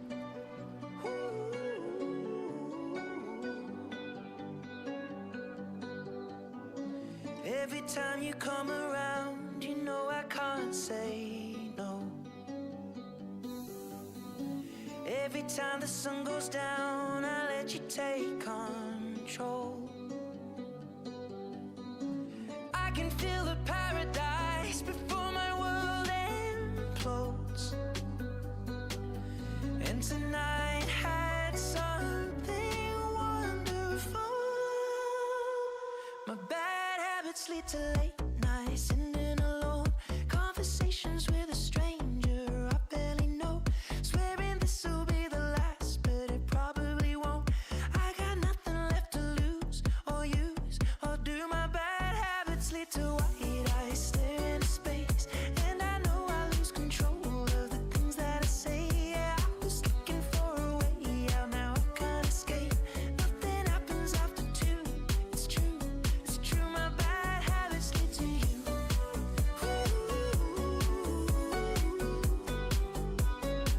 My bad habits lead to you.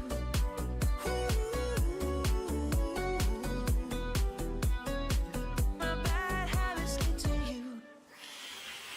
Every pure intention ends when the good times start. Falling over everything to reach the first time spark. It started under neon lights and then it all got dark. I only know how to go too far. My bad habits lead to late nights, sitting alone, conversations with a stranger I barely know, swearing this will be the last, but it probably won't. I got nothing left to lose or use or do. My bad habits lead to white eyes staring into space, and I know I lose control of the things that I say. Yeah, I was looking for a way out, now I can't escape. Nothing happens after 2. It's true, it's true. My bad habits lead to you.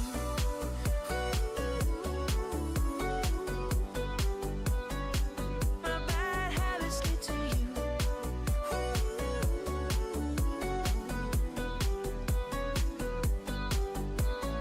We took the long way round and burned till the fun ran out. Now my bad habits lead to late nights, sitting alone, conversations with a stranger I barely know, swearing this will be the last, but it probably won't.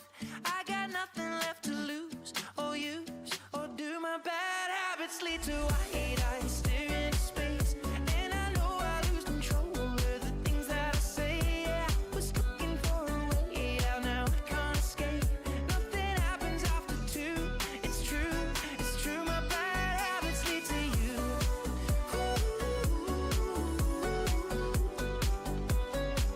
My bad habits lead to you.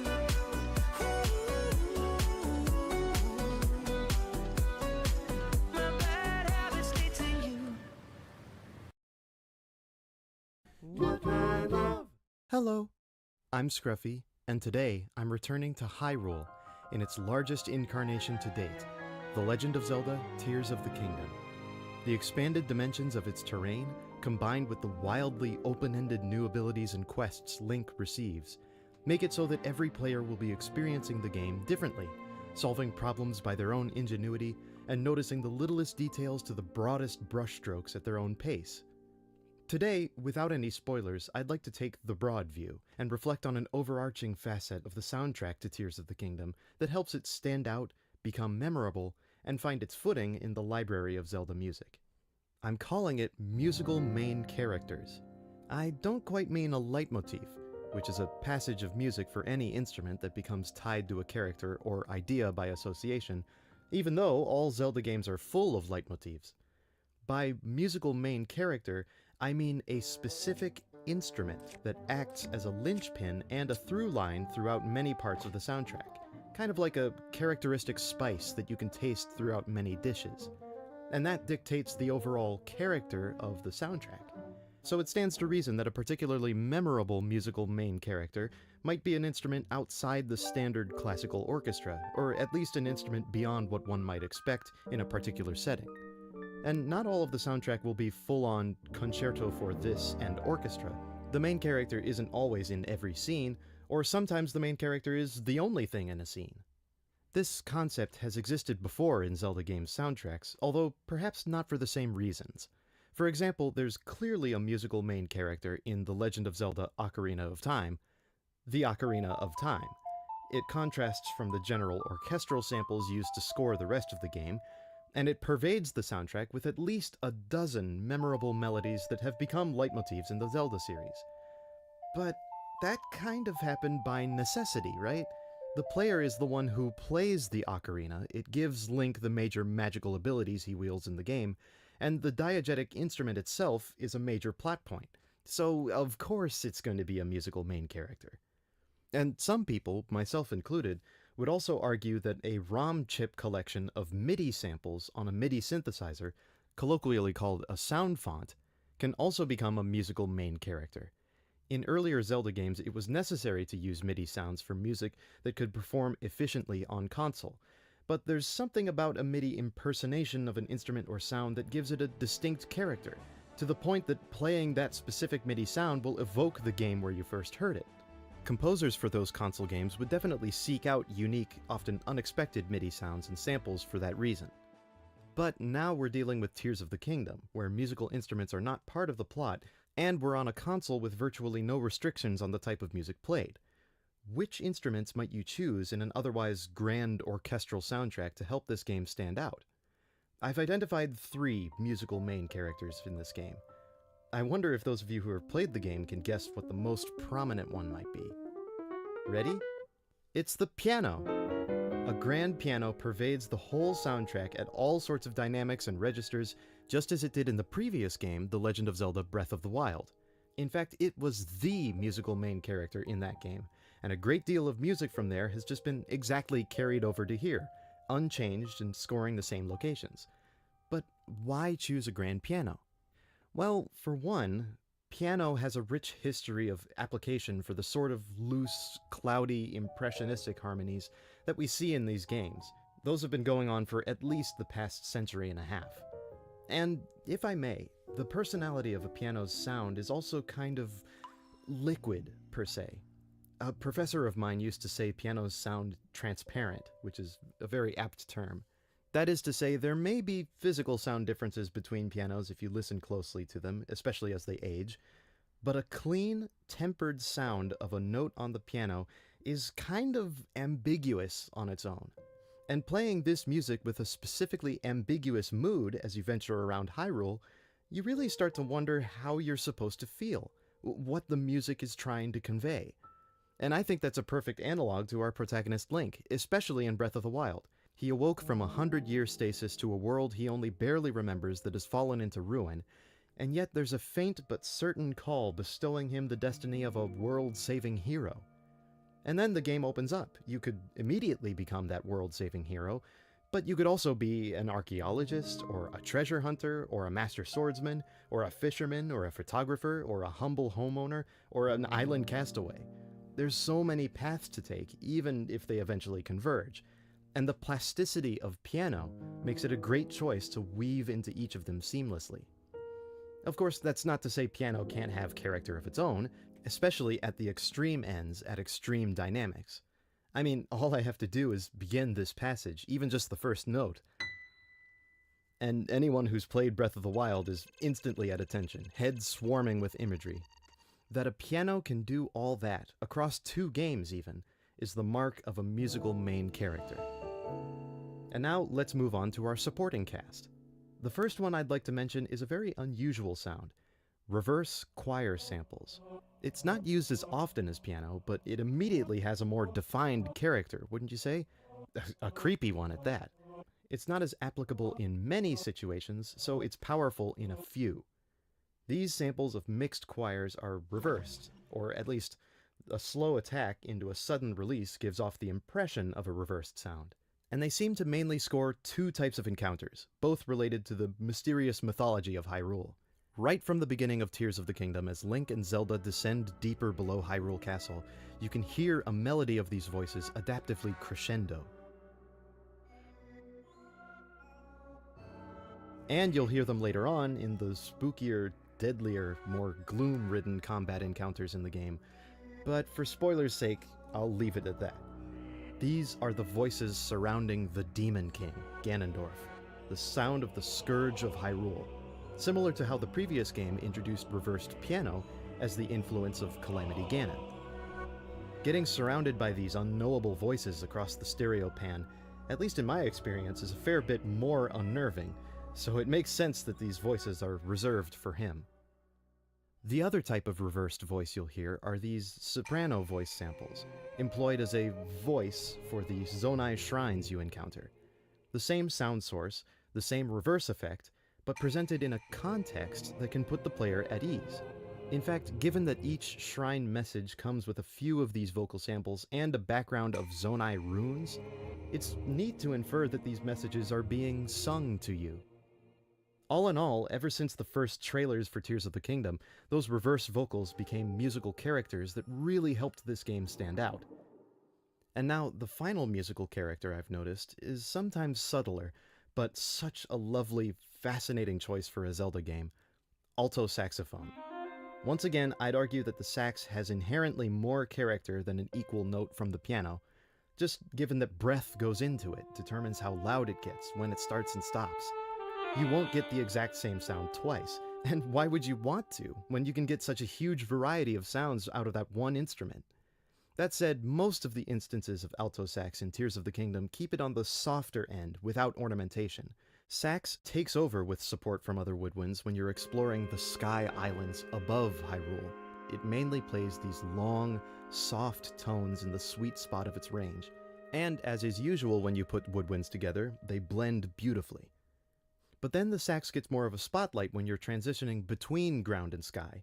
It plays the main melody in the cutscenes where you activate a sky tower, flying up into the air and charting more of your map.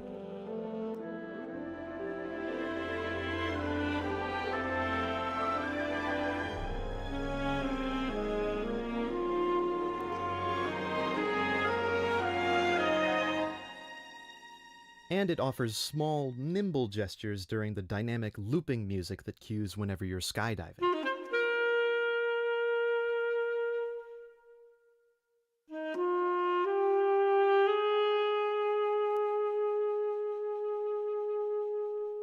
And I certainly hope we've all heard it crooning and wailing in the main themes for the game.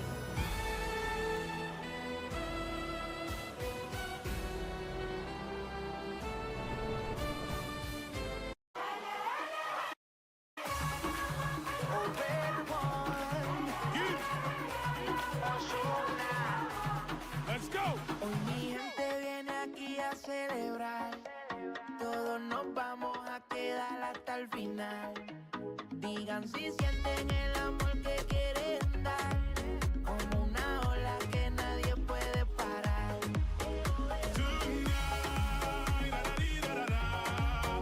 East to west, high and low, up and down, up and yo. East to west, high and low, it's going down.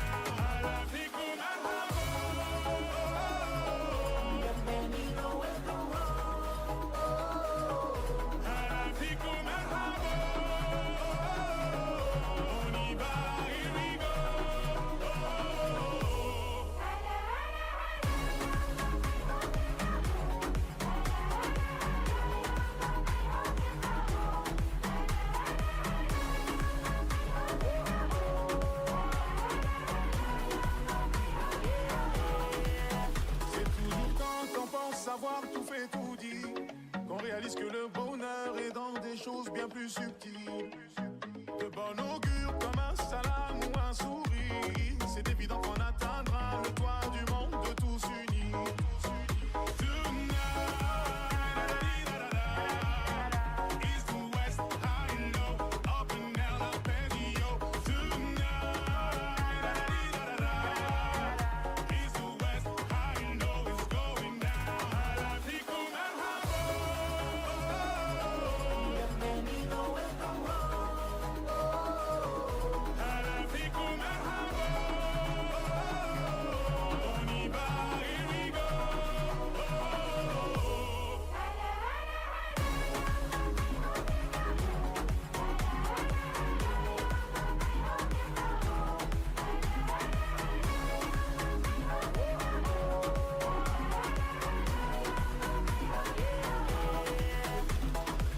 Hoy la fiesta es hasta el final, el mundo vino a gozar.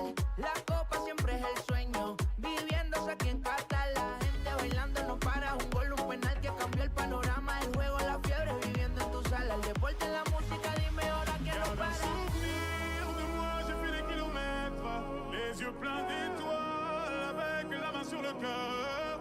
Garde un souvenir de moi, j'ai fait des kilomètres, les yeux pleins d'étoiles, avec la main sur le cœur. Hala fikum merhaba.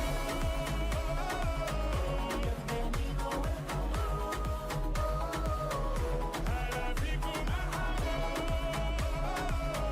On y va, here we go.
So, what prompted the choice of saxophone? Well, first off, what better instrument for a scene of soaring through the winds than a wind instrument? But given there are so many wind instruments to choose from, I think it comes down to the saxophone isn't like other wind instruments. Its shape, construction, the reed, its history, the particular player's history with their instrument, they all feed into a specific, bright, personalized sound that just isn't found in other woodwinds, certainly not the ones considered standard in a scoring orchestra. So they put that unique sound in front of, or blended into, the orchestra to make the flavor of the whole stand out a bit more. Because even perfectly blended, sax is still a spicy instrument. And there's one more thing I want to mention about it before wrapping up. It's about flutes accompanying the piano on the ground level of Hyrule. When I first heard that, I considered it a big difference from Breath of the Wild, where the piano played its gestures solo. I think that not only speaks to the musical main characters in these games, but to character development across them. In Breath of the Wild, the solo piano is meant to feel ambiguous, but certainly lonely as well. These vast plains and yawning chasms are more condensed than they seem, but there are lots of moments where Link feels small in this abandoned landscape, and the tempo-less piano music could be interpreted as Link alone with his thoughts. But in Tears of the Kingdom, the land is not abandoned, and Link isn't alone. There are plenty more people roaming Hyrule, setting up shop or defending against monsters, trying to rebuild it from Calamity Ganon's time. And some of them actually know your name this time around and are aligned to your cause. So it made me very happy to hear that these new, loose, transparent piano gestures get accompanied by more distinctive woodwinds now. Suddenly these musical gestures have more of a direction and feel more uplifting than they did in the previous game. And that's musical character development I can get behind. I mean, all I do in the game is test out all the wild ways I can uplift things and launch them in all sorts of directions. So, those are my observations about the musical main characters in these Zelda games. That's not to say these instruments are now taken and couldn't be used in other works. I mean, Zelda's definitely not the first to highlight piano or saxophone. But these choices certainly distinguish Tears of the Kingdom in the Zelda series' musical gamut, and the game's soundtrack will live longer in our memories thanks to it.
So, if you're writing a collection of music, or just listening to a game's soundtrack, it's worth considering what instruments or voices could weave the experience together, and how those characters develop over time. And with that, I'm Scruffy, and thank you very much for watching.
Hostage down.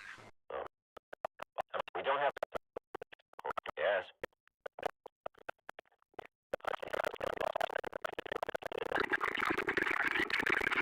Stick together.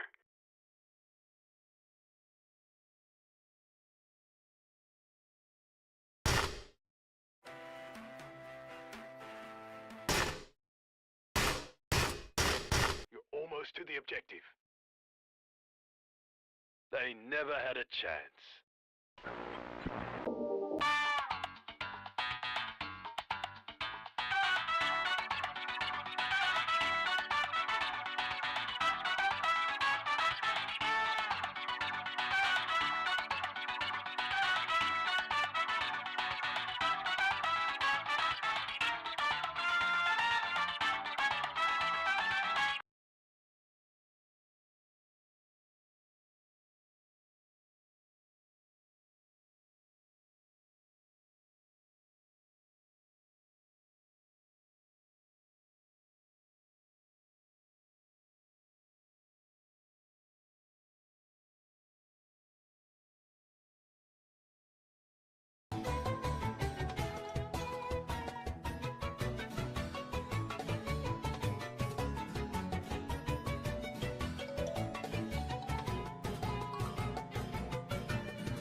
Let's go, my brothers.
This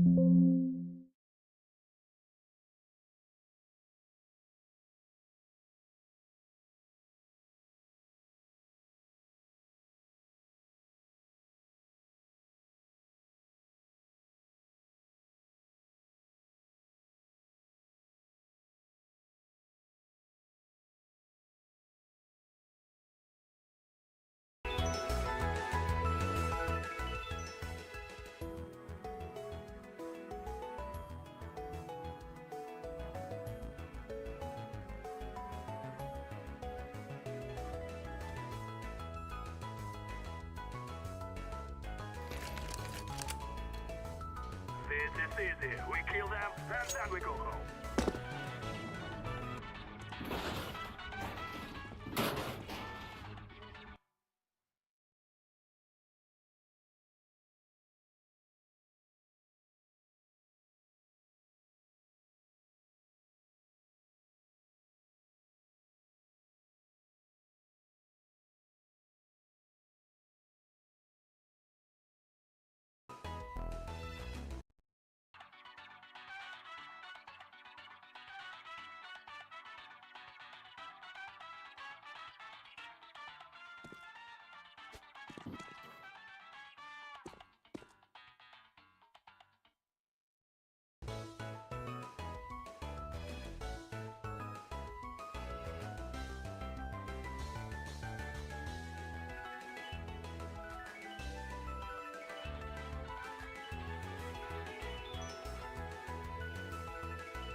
We must move.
Let's go, my brothers.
Go, go, go!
We gotta move, guys. We gotta move. Let's go!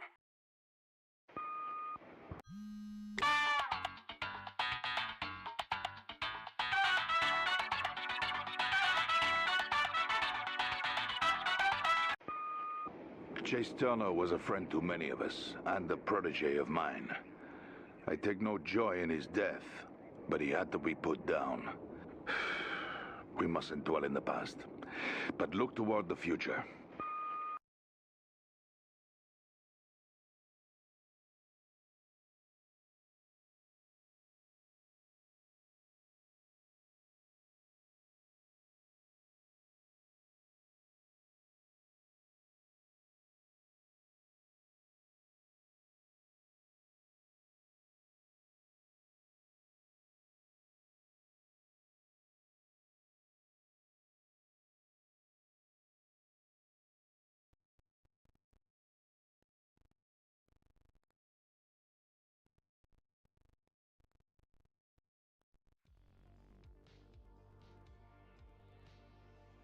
This is Abney317.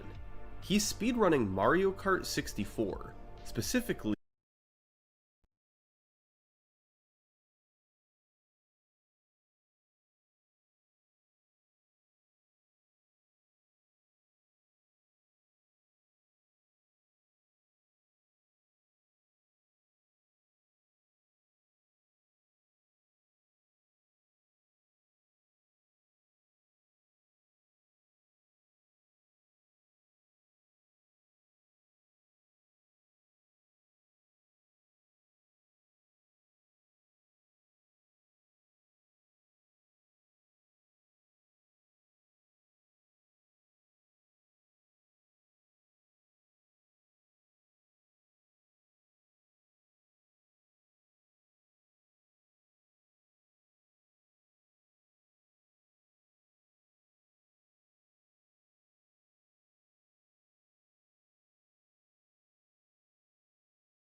specifically the game's 150cc skips category.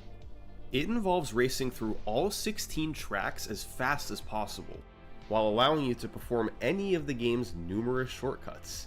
Abney has been dominating this category for years. He got the world record in February 2015, and now 5.5 years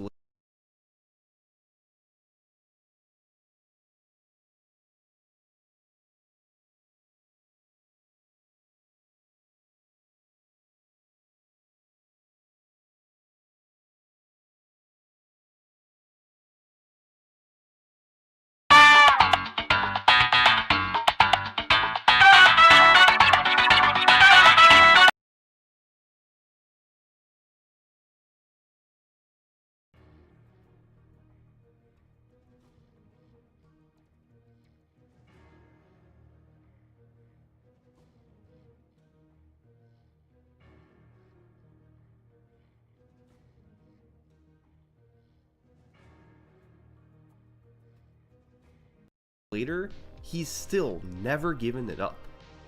But it's not just that Abney holds the record. Here, this is the leaderboard.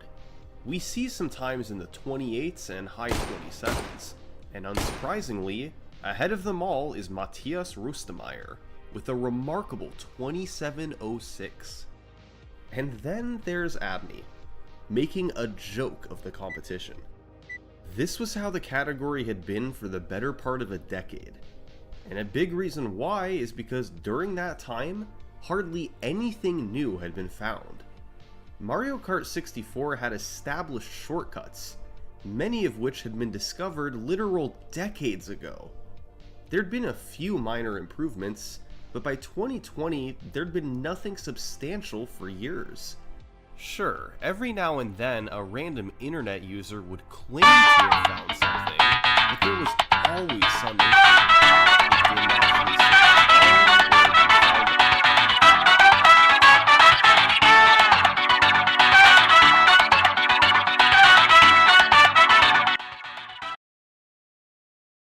already, or was flat out fake.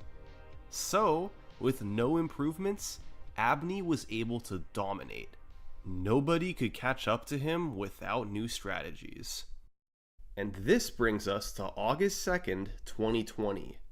Abney was doing attempts to improve his own world record when suddenly he gets a message from somebody new, claiming to have made a large discovery. Can you send me a video of a large discovery? Post it on Discord? I don't know. This had happened before. Just another random viewer trying to get the streamer's attention. I gotta see what this guy's large discovery is. But still, he had to take a look, just so he could rule it out and get back to his attempts. Together we can do this.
This is actually...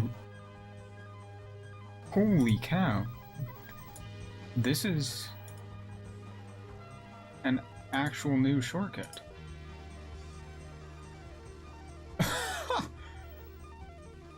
What? Abney didn't know it yet, but this discovery was the first of several. And his world record, it was about to become very vulnerable. This is his quest to hang on to it. Abney's mind was blown. His chat was losing their minds. And it all stemmed from Forest64, a viewer who had never posted in chat before today. This is what was on the video that Forest sent to Abney. Royal Raceway, the 11th track in the run. Forest immediately turned around at the start and drove over some grass.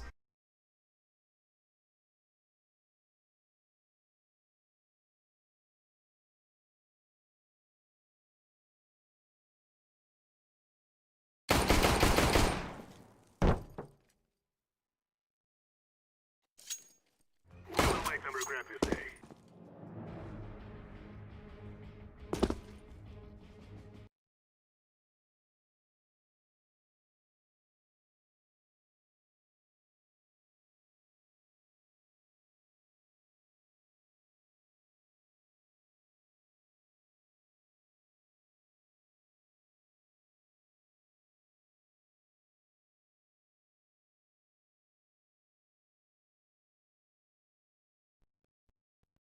Then grabbed. His chat was losing their minds. In the description and pinned comment. Abney's mind was blown. Opera GX found a skip. Discovery is... But still, he had to take a look, just so he could rule it out and get back to his attempts.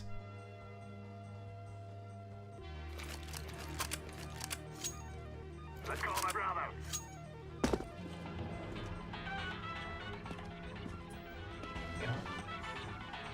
This is actually... Holy cow. This is an actual new shortcut.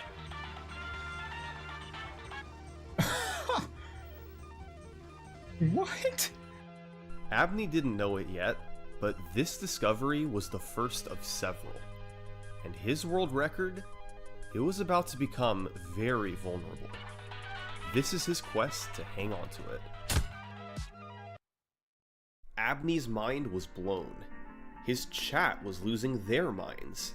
And it all stemmed from Forest64, a viewer who had never posted in chat before today. This is what was on the video that Forest sent to Abney.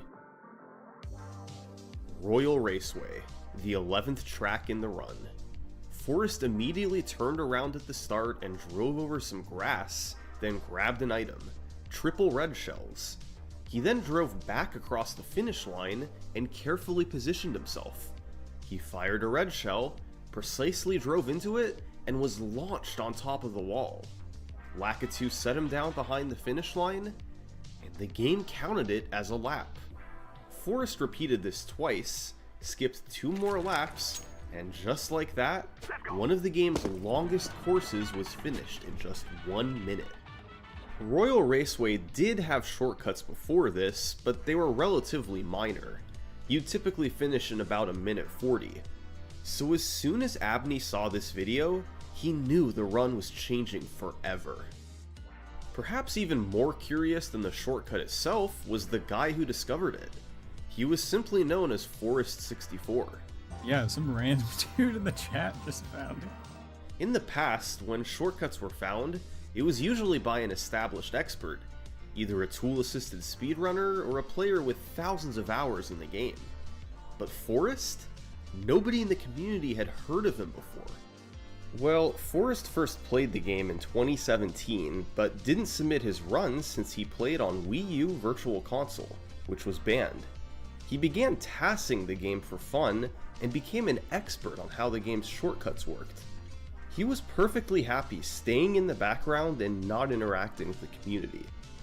But then he found the Royal Raceway shortcut, and felt compelled to tell people about it. So he did. The inner workings of this shortcut are quite complicated, but here's a rundown of it. By driving over certain regions away from the main track, like this part of the grass, the game sees that you've skipped over a decent portion of the track, and it responds by storing your current position in memory. If you then land on specific polygons, like the top of the wall, the game takes the position stored in its memory to determine where you are.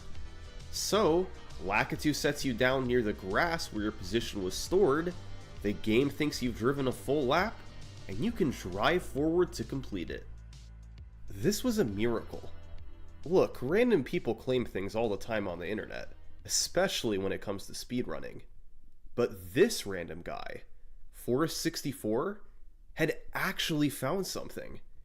It was incredible, and Mario Kart 64 would probably never see something like this again. If it didn't happen again the very next day. On August 3rd, 2020, someone else sent a private message. It was another guy that nobody in the community had heard of before. And once again, he was claiming that he'd found a new shortcut. And guess what? He was absolutely right. Rainbow Road.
Just like the last shortcut, you turn around at the start and go grab red shells.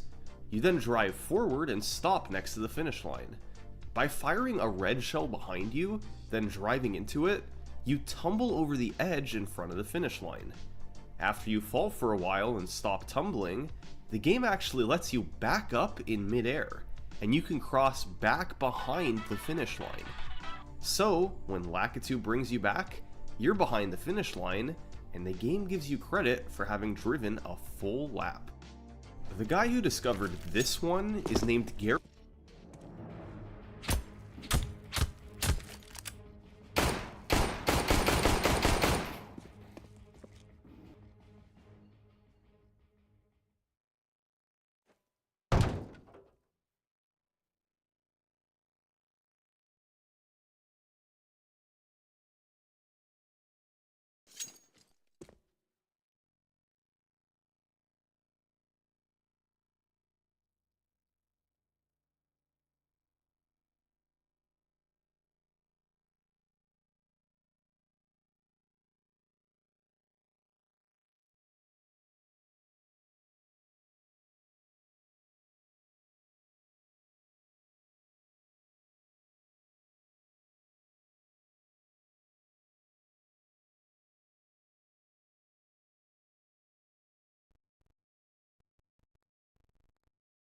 Garrett Graysel.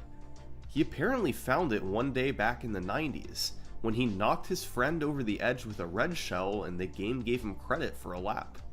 He assumed the community knew about it and never brought it up. But when he saw a speedrun where players did a slower skip with a green shell, he decided he should mention it to someone. And he was right.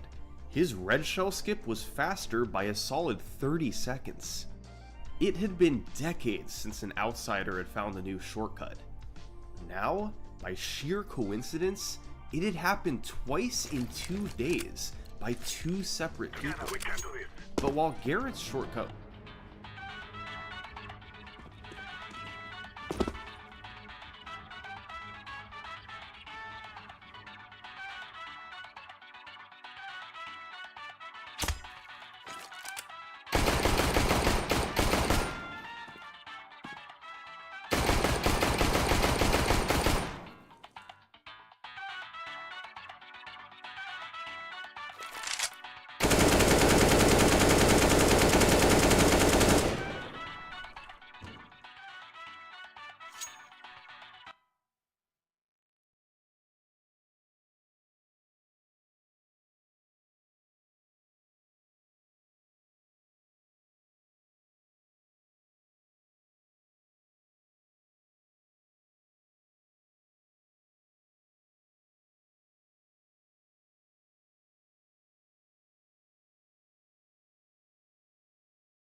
was a one-off thing, Forrest was still looking for more.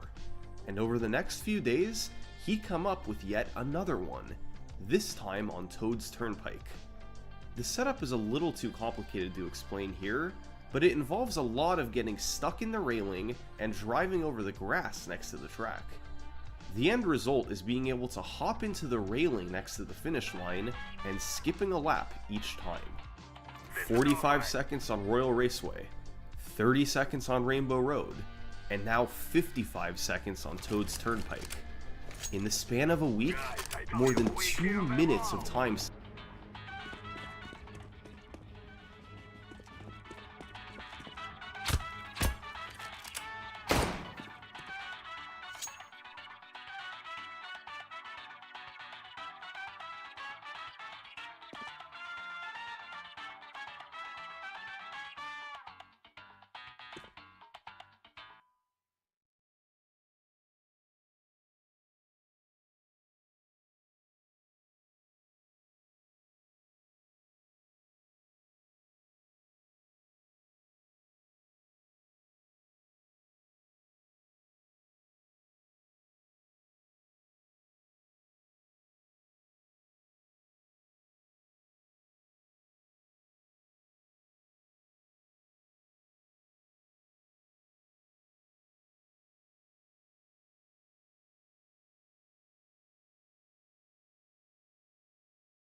save were added to the run.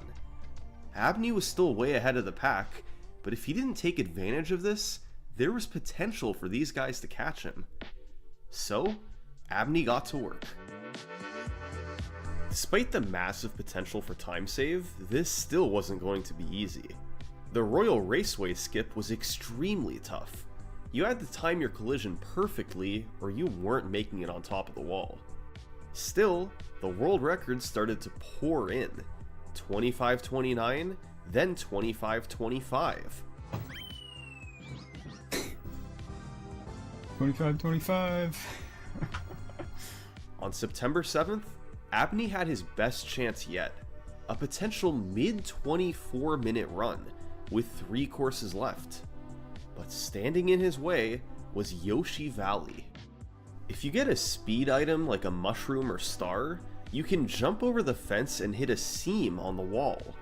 This causes you to skip a lap upon being placed back down. Optimally, you want to get triple mushrooms, so you can do this 3 times, once per lap, but triple mushrooms is at best 25% likely. So, a decent backup is to drive around the rightmost path and hit this seam, which both skips a lap and moves you forward a bit upon respawning. It's slower than getting triple shrooms, but it still allows you to continue the run in most cases. So, Abney tried to get triple shrooms, but didn't get them. No big deal, he just had to hit the backup shortcut. But then... Ah, dude, I wimped out. I'm losing a bunch. Ah, dude, run's over. Classic DK, shouldn't have done it, dude. DK strikes again. Despite the 3 new shortcuts, there were still so many other courses that could kill the run. They hadn't gone anywhere. Oh my god. And besides that, to capitalize on the time saves in Royal Raceway and Rainbow Road, Abney had to get lucky with items. He needed triple reds, which is only 20% likely. You can sit on an item box repeatedly to get items, but it can waste a lot of time, especially if you get a star or gold mushroom. At the end of September, Abney would get another good chance. He had a solid run going, but then on Royal Raceway, he managed to get 6 red shells, some insurance just in case he missed the jump.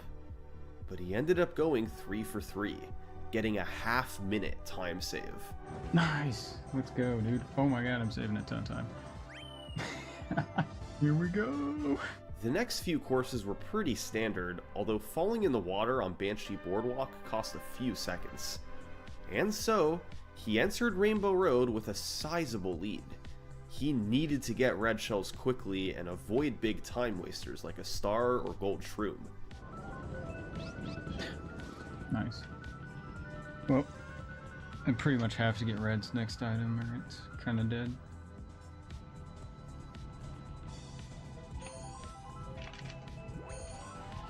It wasn't quick, but he had the reds. No insurance this time. Now, he needed 3 hits in a row.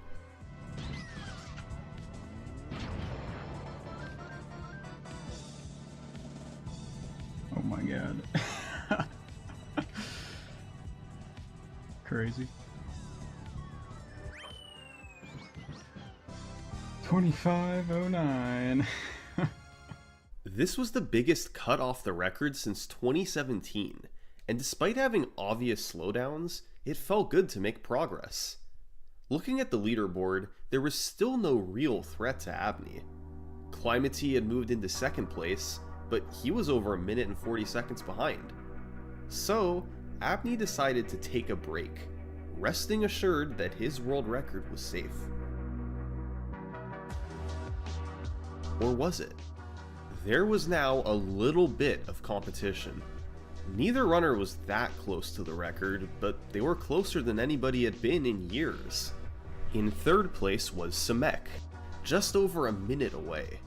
He'd had a pretty quick rise up the leaderboard in late 2020, and his 2614 featured all 3 new shortcuts. His biggest downfall was the fact that he had less experience than Abney, so his driving was less precise and he bled time across the run. And in 2nd place was Kazuya.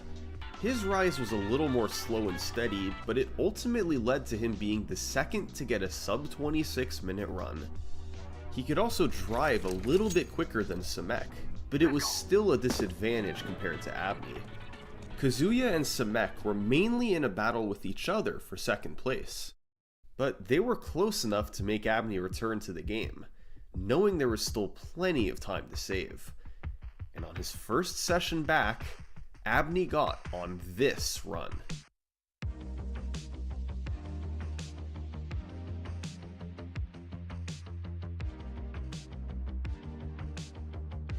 One of my best chargers ever, maybe.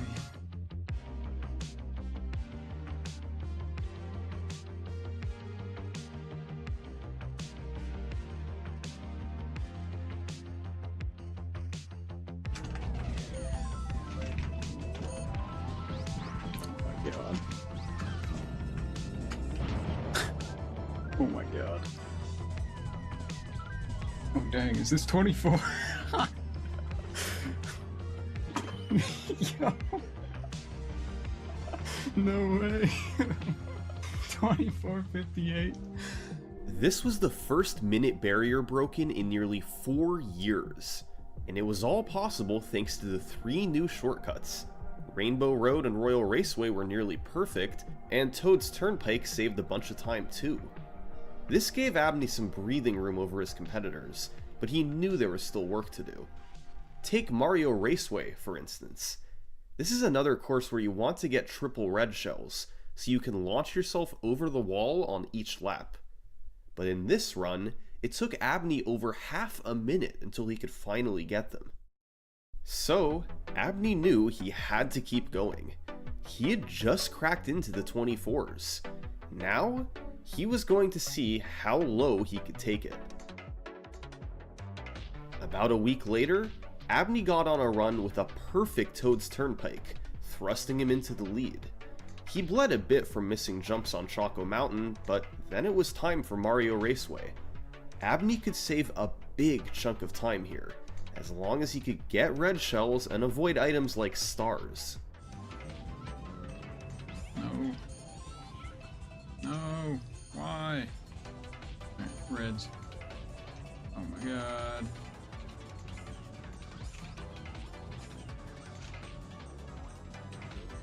Right here.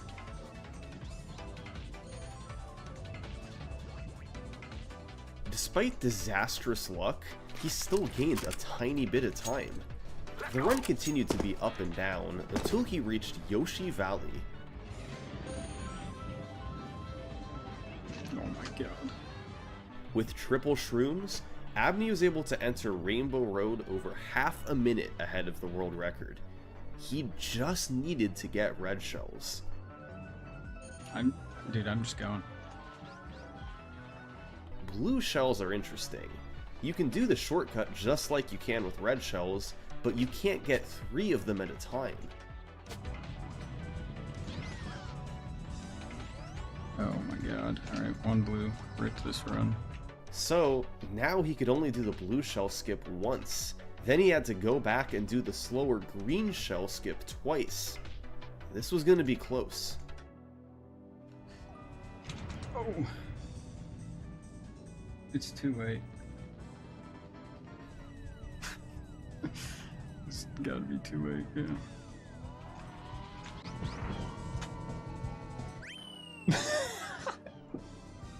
No way. Somehow he had pulled it off. Luck had tried to prevent it, but Abney forced his way into a world record.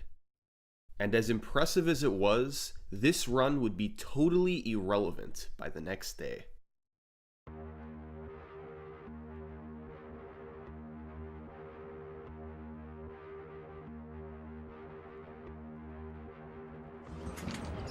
Awesome.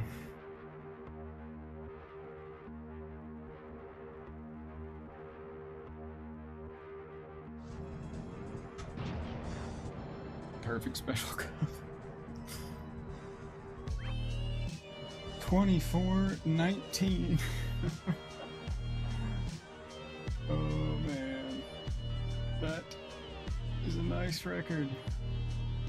This was the world record Abney had been looking for. He nailed the new strategies, and while there were some small time losses, there were no glaring ones like we'd seen in past runs. Abney was back to being more than a minute and a half ahead of second place. There was no longer any threat to his world record. But that didn't mean he wanted to stop playing. He was on a roll.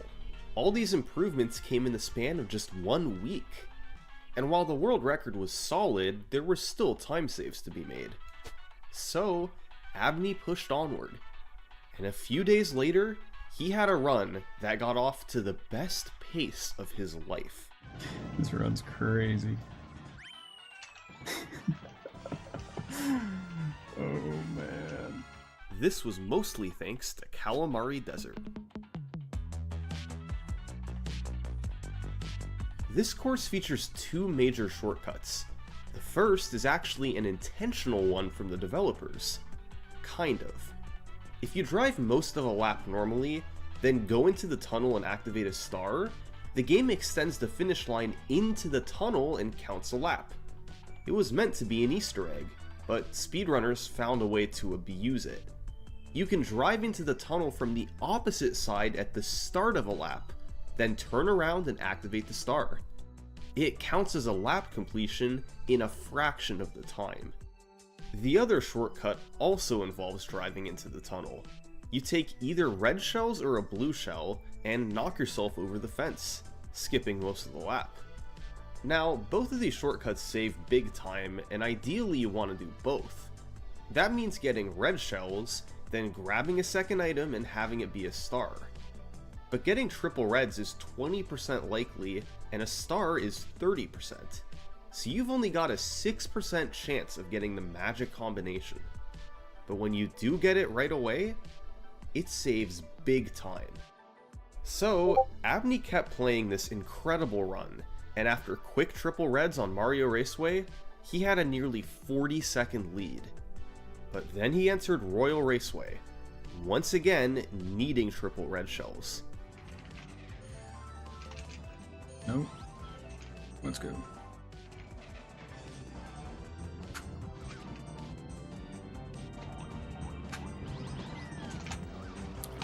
Dude, I always miss that first. It went way left. Maybe a 2 out of 3 I can keep this run going. Nope. Yeah, this is over. In addition to needing a lot of luck, the Royal Raceway skip is one of the hardest in the game. Be it from not getting red shells or messing up the shortcut, most runs that make it to Royal Raceway die at Royal Raceway. Abney continued to do runs over the following weeks, but Royal Raceway was just being brutal. Run after run made it there on record pace, but they almost never made it through. He was struggling to get runs deep more than he had in months. Meanwhile, Samek and Kazuya saw an opportunity. While Abney was stalled and not setting any records, maybe this was their chance to improve.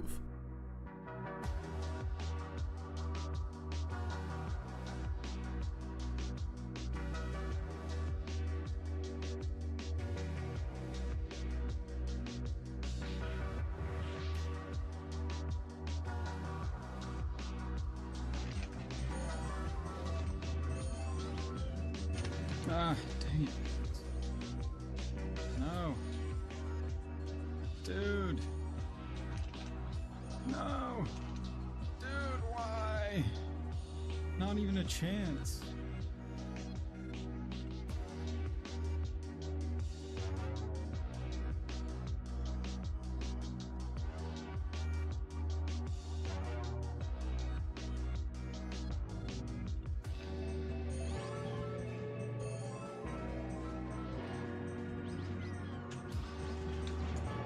No! Dude, I got stuck on the side. Ah, stupid. Oh my god, dude.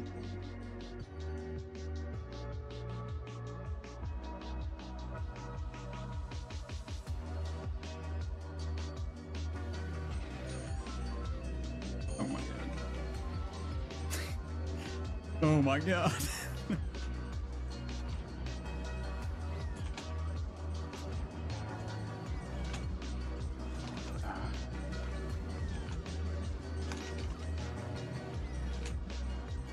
Dude! I'm gonna lose this run to missing every one of these.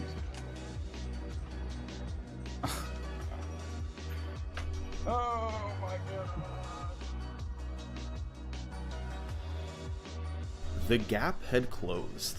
There was just 24 seconds between Abney and Kazuya, with Samek not far behind.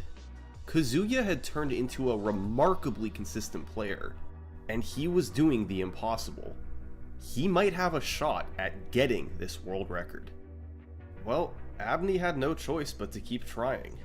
On March 18th, he built up another lead into Royal Raceway.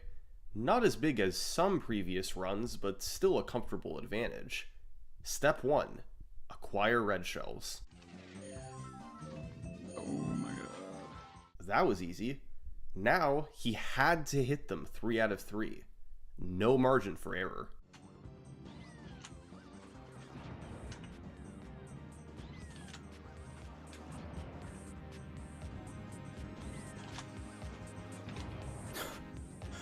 Oh my god.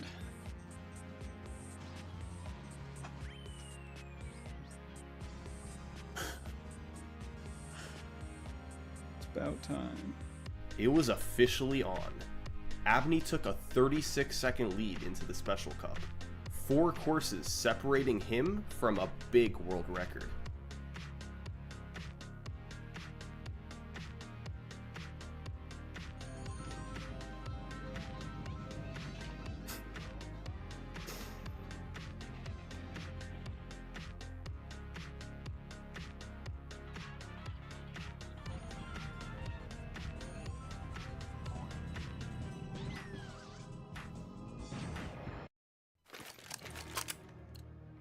We must move.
Oh my god. This run's insane.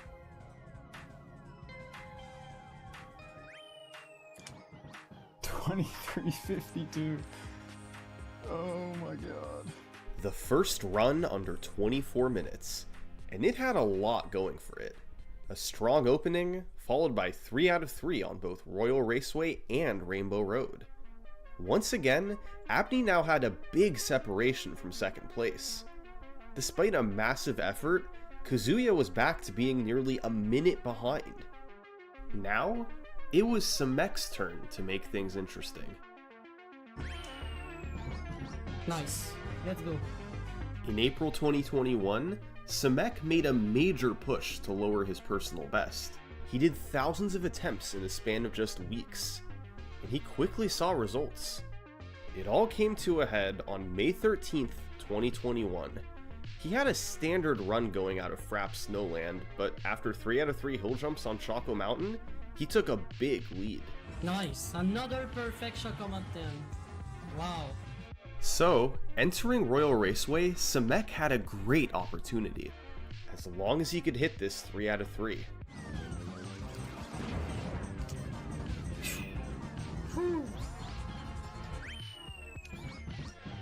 Alright, another chance.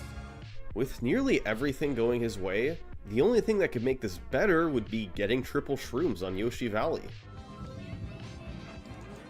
He went into Rainbow Road, and although it took him a while to get red shells, he was still in position for a big PB.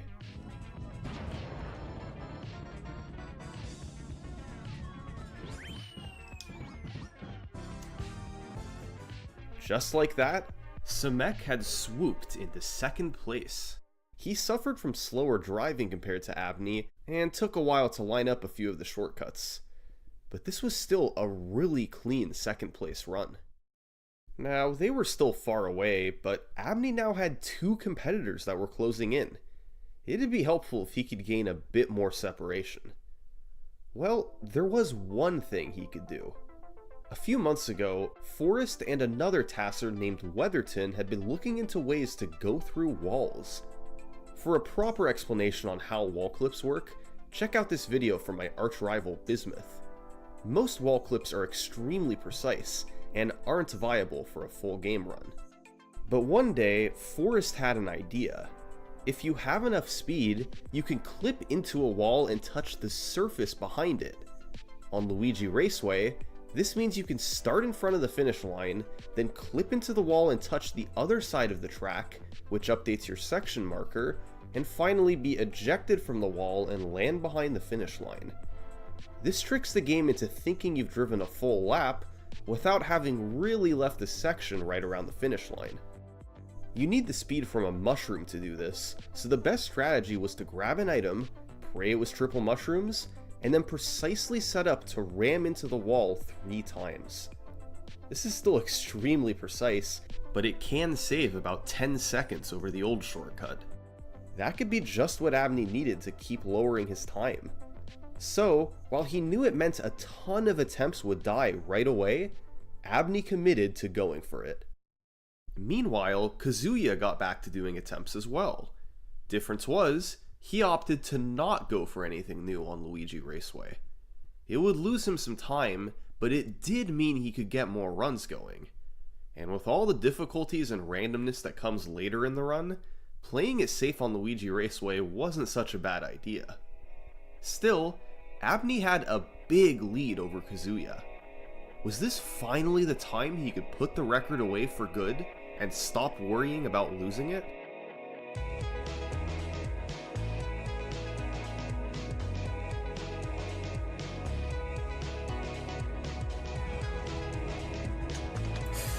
Dang it.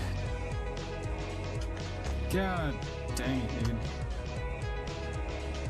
How am I not fast enough, dude? It's over.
New record.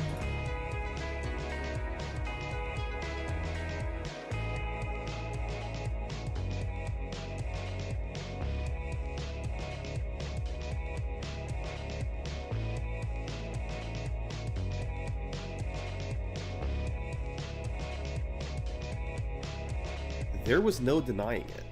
Kazuya was closing in.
Abney's lead was vanishing, and there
was legitimate danger of losing a record that he had held for more than 6 years. Kazuya's improvement was remarkable. His driving had gotten faster, and his consistency with the shortcuts was approaching what Abney could do. And if he didn't act quickly, Kazuya was on a direct